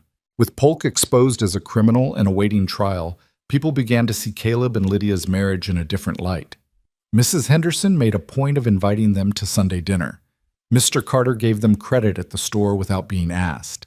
Even the women who'd turned away at church started nodding politely when they passed. Caleb didn't care about the town's approval, but Lydia did. She'd spent too long being judged, and the acceptance, grudging though it was, meant something to her. So he held his tongue when people who'd shunned her suddenly wanted to be friendly, and he let her rebuild the social connections she needed. Thomas thrived. He grew taller, stronger, more confident. He followed Caleb everywhere, learning to rope and ride and tend cattle.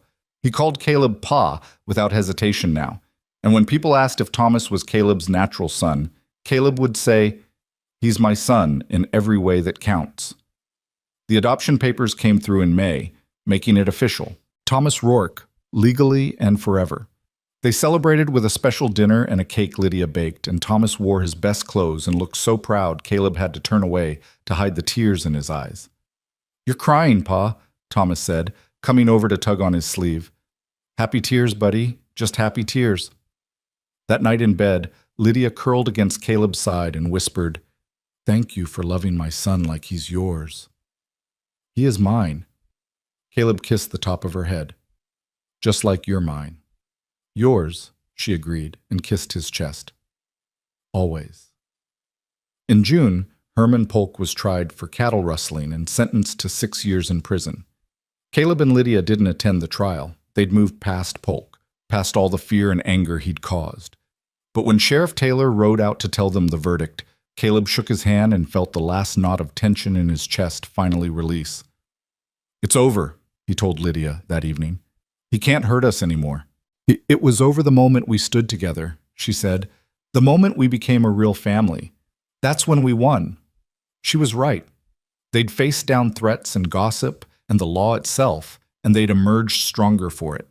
What had started as a desperate bargain in a blizzard had become something neither of them expected, a real love, a real marriage, a real family. But they weren't finished building that family yet.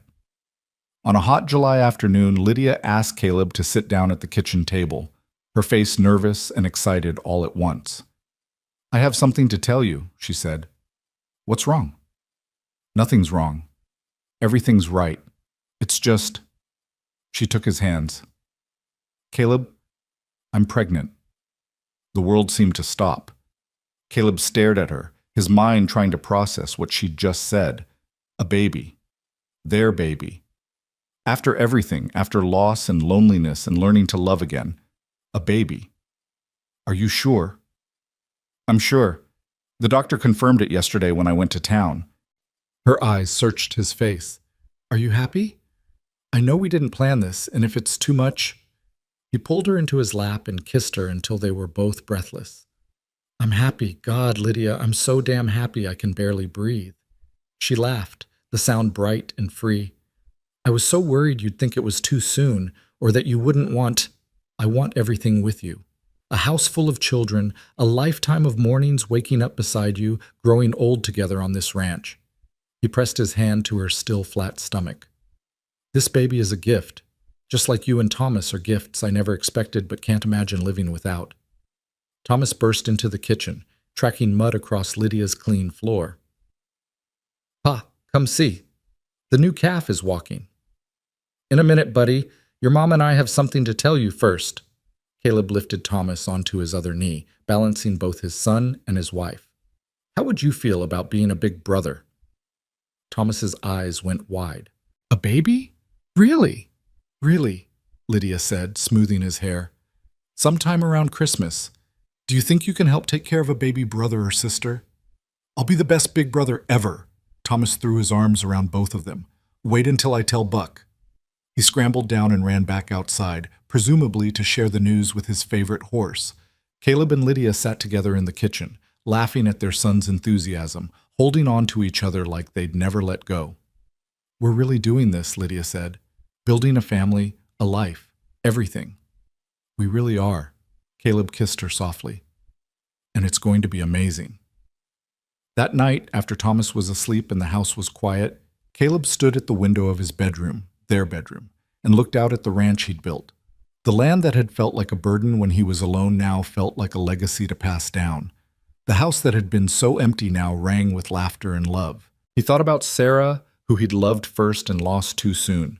He hoped she could see him now, see that he'd found happiness again. He thought she'd approve of Lydia, of the woman who'd brought his house back to life and given him a reason to stop just surviving and start actually living. Lydia came up behind him and wrapped her arms around his waist. What are you thinking about? About how one blizzard changed everything, if you hadn't stumbled onto my porch that night, but I did. She rested her cheek against his back. And you let me in. You could have turned me away, sent me on to town, but you didn't. I'm glad I didn't. He turned in her arms and held her close. Best decision I ever made, letting you and Thomas into my life. Second best, she corrected with a smile. The best was making it permanent. He couldn't argue with that. Marrying Lydia had been practical, yes, but it had also been the moment he'd stopped being afraid to live again. The moment he'd chosen possibility over safety. They went to bed together, tangled in each other's arms, while outside the summer wind whispered through the prairie grass and the stars wheeled overhead. Tomorrow would bring work and challenges and all the small struggles of building a life. But tonight, they had this, warmth and love and the certainty that whatever came next, they'd face it together. The lonely rancher wasn't lonely anymore. The desperate widow had found safety and love, and the house that had waited so long in silence was full of life again, ready for all the years of joy and sorrow and ordinary miracles still to come. Summer melted into autumn, painting the Kansas prairie in gold and amber. Lydia's belly grew round with new life, and Caleb found himself touching it constantly, in the kitchen while she cooked, on the porch in the evenings, in their bed at night. He'd press his palm against the swell and feel their child move beneath his hand, and every time it filled him with a wonder so profound he could barely speak. Thomas was beside himself with excitement about becoming a big brother. He talked to Lydia's stomach, telling the baby about the horses and the cattle and all the things they'd do together when the baby was big enough. He made drawings to hang in the nursery, the room that had been Sarah's, now cleaned and painted and filled with a cradle Caleb had built with his own hands. "Will the baby like me, Ma?" Thomas asked one evening as Lydia tucked him into bed. "The baby will love you," she assured him, kissing his forehead. "You're going to be the best big brother in the whole world. I'll teach the baby everything Pa taught me, how to feed the chickens and brush the horses and find the best fishing spots." His eyes were already drooping with sleep.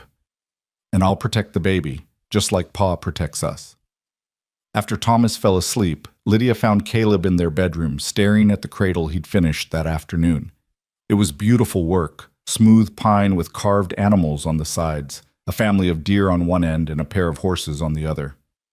"It's perfect," she said, running her hand along the polished wood. "I made one for my first child." His voice was rough. "Sarah lost the baby at 5 months. We never got to use it. I burned it after she died. Couldn't stand to look at it." He touched the cradle gently. "But this one feels different. This one feels like hope." Lydia wrapped her arms around him from behind, her swollen belly pressed against his back. "This baby is going to know nothing but love, Caleb. From both of us and from Thomas. We're giving this child everything we never had. Security, safety, a real family." He turned in her arms and kissed her deeply. "I love you. I don't say it enough, but I do. You've given me everything." We gave each other everything. She smiled up at him. "Now let's get some sleep. This baby has been kicking all day, and I'm exhausted." They settled into bed together, Caleb curled protectively around Lydia with his hand on her belly. He felt a strong kick against his palm and smiled in the darkness.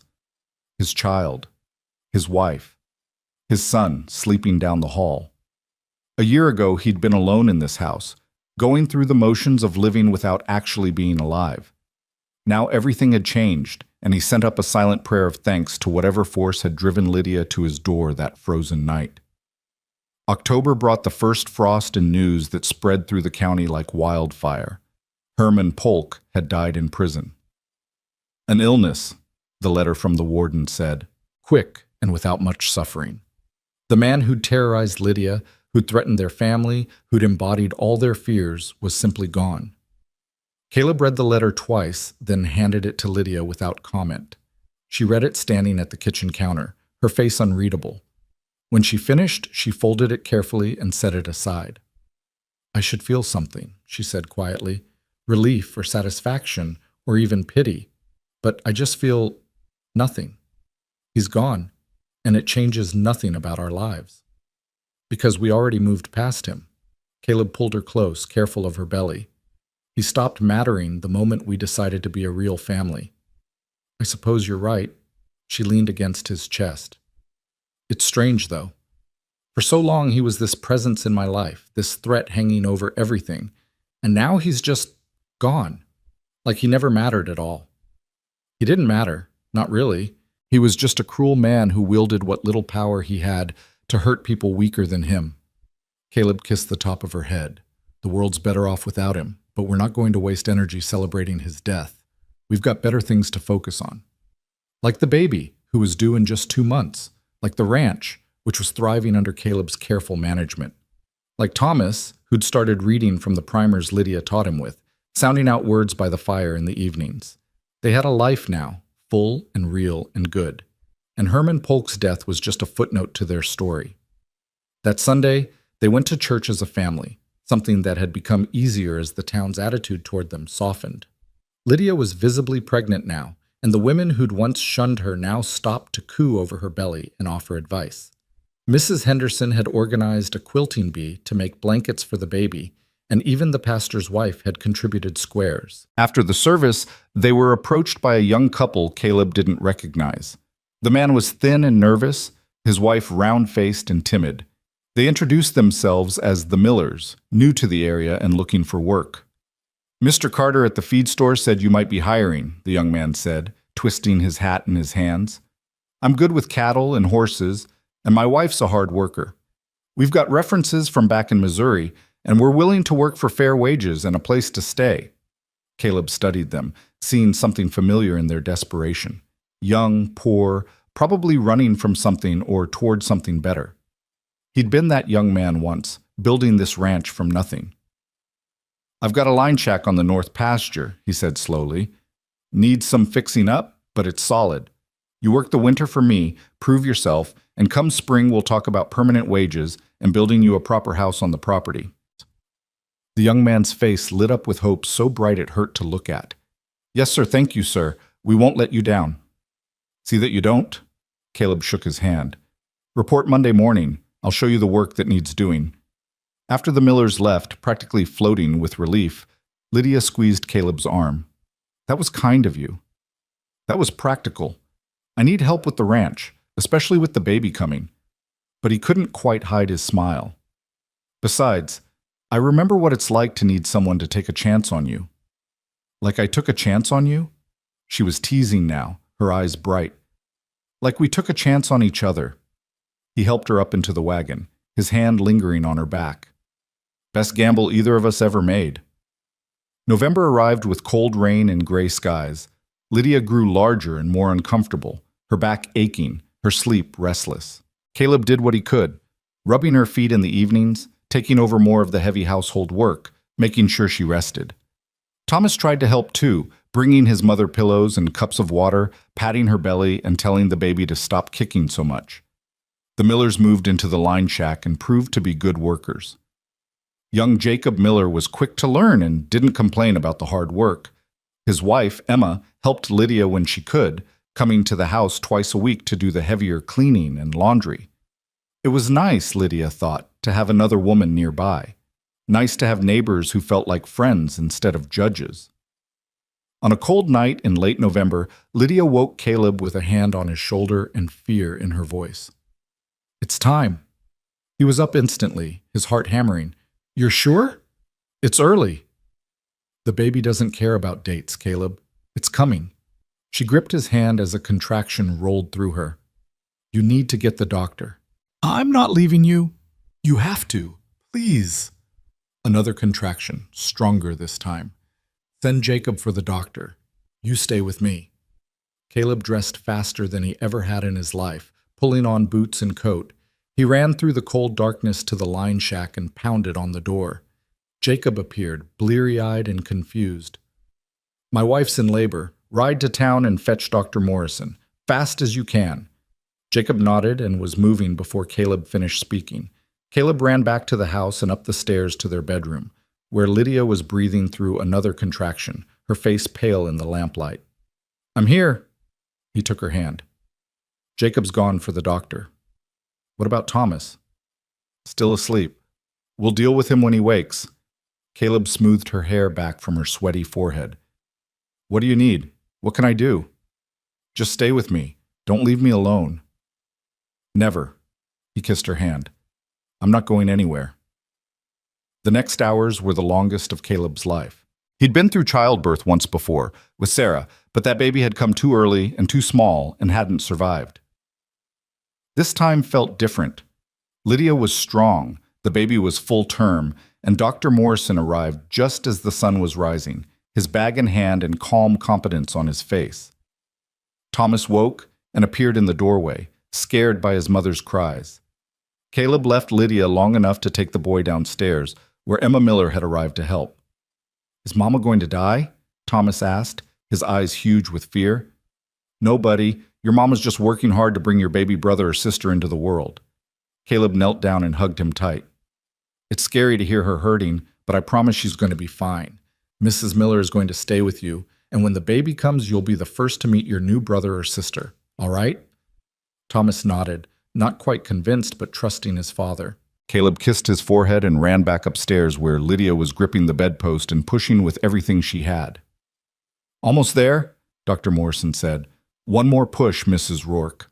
Lydia screamed, a sound of pure effort and determination, and then suddenly there was another sound, the thin, outraged wail of a newborn. Caleb's knees went weak with relief.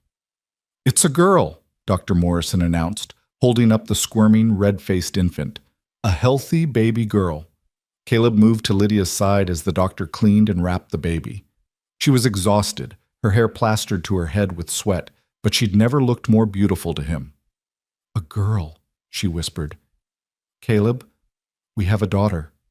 He kissed her, tasting salt and tears. His or hers, he couldn't tell. You did it. You were so brave. I'm so proud of you. Dr. Morrison placed the baby in Lydia's arms, and Caleb got his first real look at his daughter. She was tiny and perfect, with a cap of dark hair and Lydia's delicate features. Her eyes were unfocused but alert, taking in this strange new world, and when Caleb touched her miniature hand, she gripped his finger with surprising strength. "Hello, little one," he said, his voice breaking. "I'm your pa, and that's your mama. And you've got a big brother downstairs who can't wait to meet you." "What should we name her?" Lydia asked, stroking the baby's cheek with gentle fingers. Caleb thought of Sarah, his first wife, who he'd loved and lost. Thought of Lydia, his second wife, who'd brought him back to life. Thought of the future stretching ahead, full of promise and hope. "Hope," he said. "Let's name her Hope, because that's what she represents. Hope for the future. Hope that good things can come after loss. Hope that families can be built from broken pieces." Lydia smiled through her tears. "Hope Rourke, it's perfect." Well, they let Thomas come up to meet his sister, and the boy was appropriately awed by the tiny creature in his mother's arms. He touched her hand carefully, his expression serious and protective. "I'm going to take care of you," he told the baby solemnly. "I'm your big brother, and I won't let anything bad happen to you ever." Caleb pulled his son close with one arm while keeping the other around Lydia and the baby. His family, complete now in a way he'd never imagined possible. 2 children, a wife he loved more than his own life, a home full of warmth and laughter and purpose. Dr. Morrison left after ensuring both mother and baby were healthy. Emma Miller brought up food and fresh linens, cooing over the baby before leaving the new family alone. Caleb helped Lydia get cleaned up and settled more comfortably in bed, the baby sleeping in her arms. "Thank you," Lydia said softly. "For what?" "For taking us in that night. For protecting us. For loving us." She looked up at him with eyes full of emotion. "For giving me a home and a family and a life I never dreamed I could have again." "You gave me the same things." He sat carefully on the edge of the bed. "I was half dead before you came, Lydia, just going through the motions. You and Thomas brought me back to life, and now hope." He touched his daughter's soft hair. "Now we have everything." "Not quite everything." Lydia's smile turned mischievous despite her exhaustion. "We don't have a bigger house yet." He laughed, the sound startling the baby, who made a small noise of protest. "Are you saying this house isn't big enough?" "I'm saying if we're going to keep having babies, we might need to add on a few more rooms." "More babies?" His heart swelled at the thought. "You want more children?" "Eventually, when I've recovered from this one." She shifted Hope to a more comfortable position. "But yes, I want more. I want to fill this house with children and noise and life. And I want everything we never had growing up. Brothers and sisters who love each other, parents who are there, a home that feels safe. Then that's what we'll have." He leaned down and kissed her softly. "However many children you want, however big we need to make the house, we'll build it together." They settled into the new rhythm of life with an infant. Sleepless nights and endless diapers, the sweet weight of hope in their arms, the exhaustion mixed with joy. Thomas adjusted to being a big brother with the seriousness of someone given an important job. He'd help change diapers and fetch blankets and sing to Hope when she cried, his young voice surprisingly soothing. The ranch continued to thrive. Young Jacob Miller proved himself valuable enough that Caleb made the arrangement permanent come spring, giving the couple a plot of land to build their own house and a fair wage. It felt good to help someone else the way Caleb had once needed help, to pass along the opportunities he'd been given. Winter settled over the prairie, but the house stayed warm. Caleb added insulation and repaired the windows, making sure his family would never be cold again. He built toys for the children, a rocking horse for Thomas, a wooden rattle for Hope. He worked the ranch during the day and came home to a house full of life every evening. One night in January, after both children were asleep, Caleb and Lydia sat by the fire, wrapped in each other's arms. Outside, snow fell softly, reminding them both of that first night a year ago, when Lydia had stumbled to his door, half frozen and desperate. "Do you ever think about that night?" Lydia asked, reading his thoughts. "About how different things could have been if you'd turned us away?" "Every day." He held her closer. "If I'd sent you to town, you might have died. Or if you'd survived, you might have ended up with some other man, living some other life. And you'd still be alone in this big house. Probably would have sold it eventually, couldn't stand the emptiness." He kissed her hair. "But I didn't turn you away, and you didn't die, and here we are." "Here we are," she echoed. "Happy, together, loved. More than I ever thought I'd be again." He turned her face up to his. I want you to know something, Lydia. This marriage, this family, it's not just practical anymore. It hasn't been for a long time. This is real. This is forever. You're not just the woman who needed shelter. You're the love of my life, the mother of my children, my partner in everything. Tears spilled down her cheeks, catching the firelight. I know. I feel the same way. What started as necessity became something more, something better than I ever imagined possible. He kissed her then, deep and slow, tasting salt and sweetness. When they finally broke apart, they stayed close, foreheads touching, breathing the same air. I love you, she whispered. Not because you saved me, not because you gave me security, but because you're you, stubborn and kind and strong and gentle all at once. Because you love my son like he's yours. Because you gave me hope in more ways than one. Because when I look at you, I see home. I love you too. His voice was rough with emotion, and I'm going to spend the rest of my life making sure you never regret stumbling onto my porch that night. Never. She smiled through her tears. Best decision I ever made, freezing to death in the right place. He laughed and pulled her close, and they sat there in the firelight while the snow fell outside and their children slept upstairs. The house that had been so empty was full now, full of love and laughter and the messy, beautiful chaos of family life. Spring came again, bringing green grass and wildflowers, baby calves and new beginnings. Thomas turned 5 and started real lessons with a primer Caleb bought in town. Hope grew strong and healthy, her dark hair turning lighter, her eyes settling into the same storm gray as her father's. She smiled at Caleb when he came in from work and reached for him with chubby hands, and every time it melted his heart completely. Lydia bloomed too, her figure returning, her strength renewed. She worked in the garden she'd planted, growing vegetables and herbs and flowers to brighten the house. She became friends with Emma Miller and several other women in town, building the social connections that made a place feel like home. On Sundays, the whole family would dress up and go to church, where they were greeted warmly now instead of with suspicion and whispers. The ranch prospered. Caleb bought more cattle, fixed up the outbuildings, improved the land. He was building something now, not just a working ranch, but a legacy to pass down to his children. Thomas showed interest in the work, following Caleb everywhere, asking endless questions about the animals and the land. Caleb was patient, teaching his son everything he knew, the way his own father had once taught him. On a warm evening in May, Caleb found Lydia sitting on the porch with Hope in her arms, watching Thomas chase the barn cat through the yard.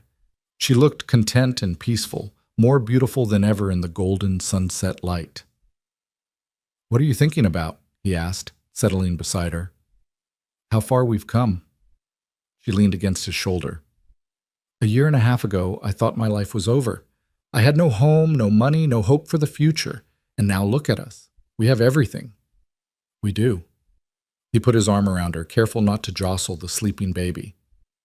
"Though I heard you talking to Emma about maybe having another child." She blushed. "You heard that?" The window was open. He grinned. "So? Is it true?" "Maybe. Eventually." She looked up at him, suddenly shy. "Would you want another baby?" "I'd want a dozen babies if you wanted them." He kissed her temple. "Though I'd settle for 2 or 3 more. Fill up this house the way you said." 2 or 3 more, she repeated, laughing. "You're ambitious. I'm greedy. I've got a good thing here, and I want to hold on to it as long as possible." He took Hope from her arms and cradled his daughter against his chest. The baby stirred but didn't wake, trusting completely in her father's arms. "These children, this family, it's everything I never knew I needed." "Me too." Lydia rested her head on his shoulder, watching Thomas finally catch the cat and scoop it into a gentle hug. "We built something good here, didn't we? Something that'll last." "We built something extraordinary." He kissed the top of her head. "And we're not done yet. We've got years ahead of us. Years of watching these kids grow, years of working this land together, years of loving each other." "Promise me something," she said quietly. "Anything. Promise me you'll never regret it. Even when times get hard, even when the kids are difficult or money's tight or we're both exhausted. Promise me you'll remember this feeling and know it was all worth it." "I promise." He said it firmly, without hesitation. "Lydia, there's not a single moment I regret. Not one decision, not one choice. This marriage, this family, it's the best thing that ever happened to me, and I'll spend the rest of my life being grateful that you stumbled onto my porch that night." She turned and kissed him, soft and sweet, while Hope slept between them, and Thomas played in the yard and the sun painted the sky in shades of gold and pink. It was an ordinary moment, really, nothing dramatic or life-changing. Just a family together on their porch, loving each other in the quiet way that built lifetimes. But to Caleb and Lydia, it was everything. It was the fulfillment of promises made in desperation and kept in love. It was proof that broken people could heal, that lonely hearts could find connection, that families could be built from nothing more than necessity and hope and stubborn determination. The lonely rancher wasn't lonely anymore. The desperate widow had found not just shelter, but a home, a real home, with love and laughter and children who'd grow up knowing they were wanted. What had started with a blunt proposal, "I need a wife tonight, and you need a roof," had become a love story neither of them expected, but both would cherish forever. As the stars came out and the prairie settled into evening quiet, Caleb Rourke held his wife and daughter close and watched his son play in the twilight. He thought about the journey that had brought them here, about loss and grief and the courage it took to open his heart again. He thought about Lydia's bravery, Thomas's resilience, Hope's pure trust in the world, and he knew, with absolute certainty, that this was what happiness looked like. Not perfect, never perfect, but real and solid and worth fighting for.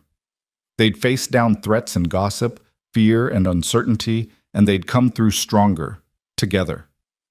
Thomas ran up the porch steps, breathless and grinning. "Pa, did you see? I caught smoke all by myself." "I saw, buddy. You're getting quick." Caleb ruffled his son's hair. "Time to wash up for bed."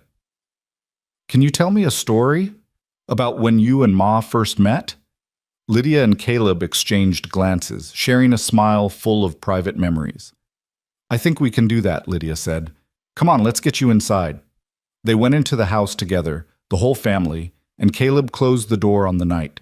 Inside was warmth and light, and the sound of Thomas's chatter as he raced up the stairs. Inside was the smell of Lydia's cooking and the soft weight of hope in his arms. Inside was home. Real, permanent, forever home. And as Caleb settled into the rocking chair to tell his son the story of a blizzard and a desperate widow and a lonely man who took a chance on love, he sent up a prayer of thanks for second chances, for brave women and resilient children, for houses that became homes and strangers who became family, for a life rebuilt from broken pieces into something beautiful and whole and entirely worth living. The end.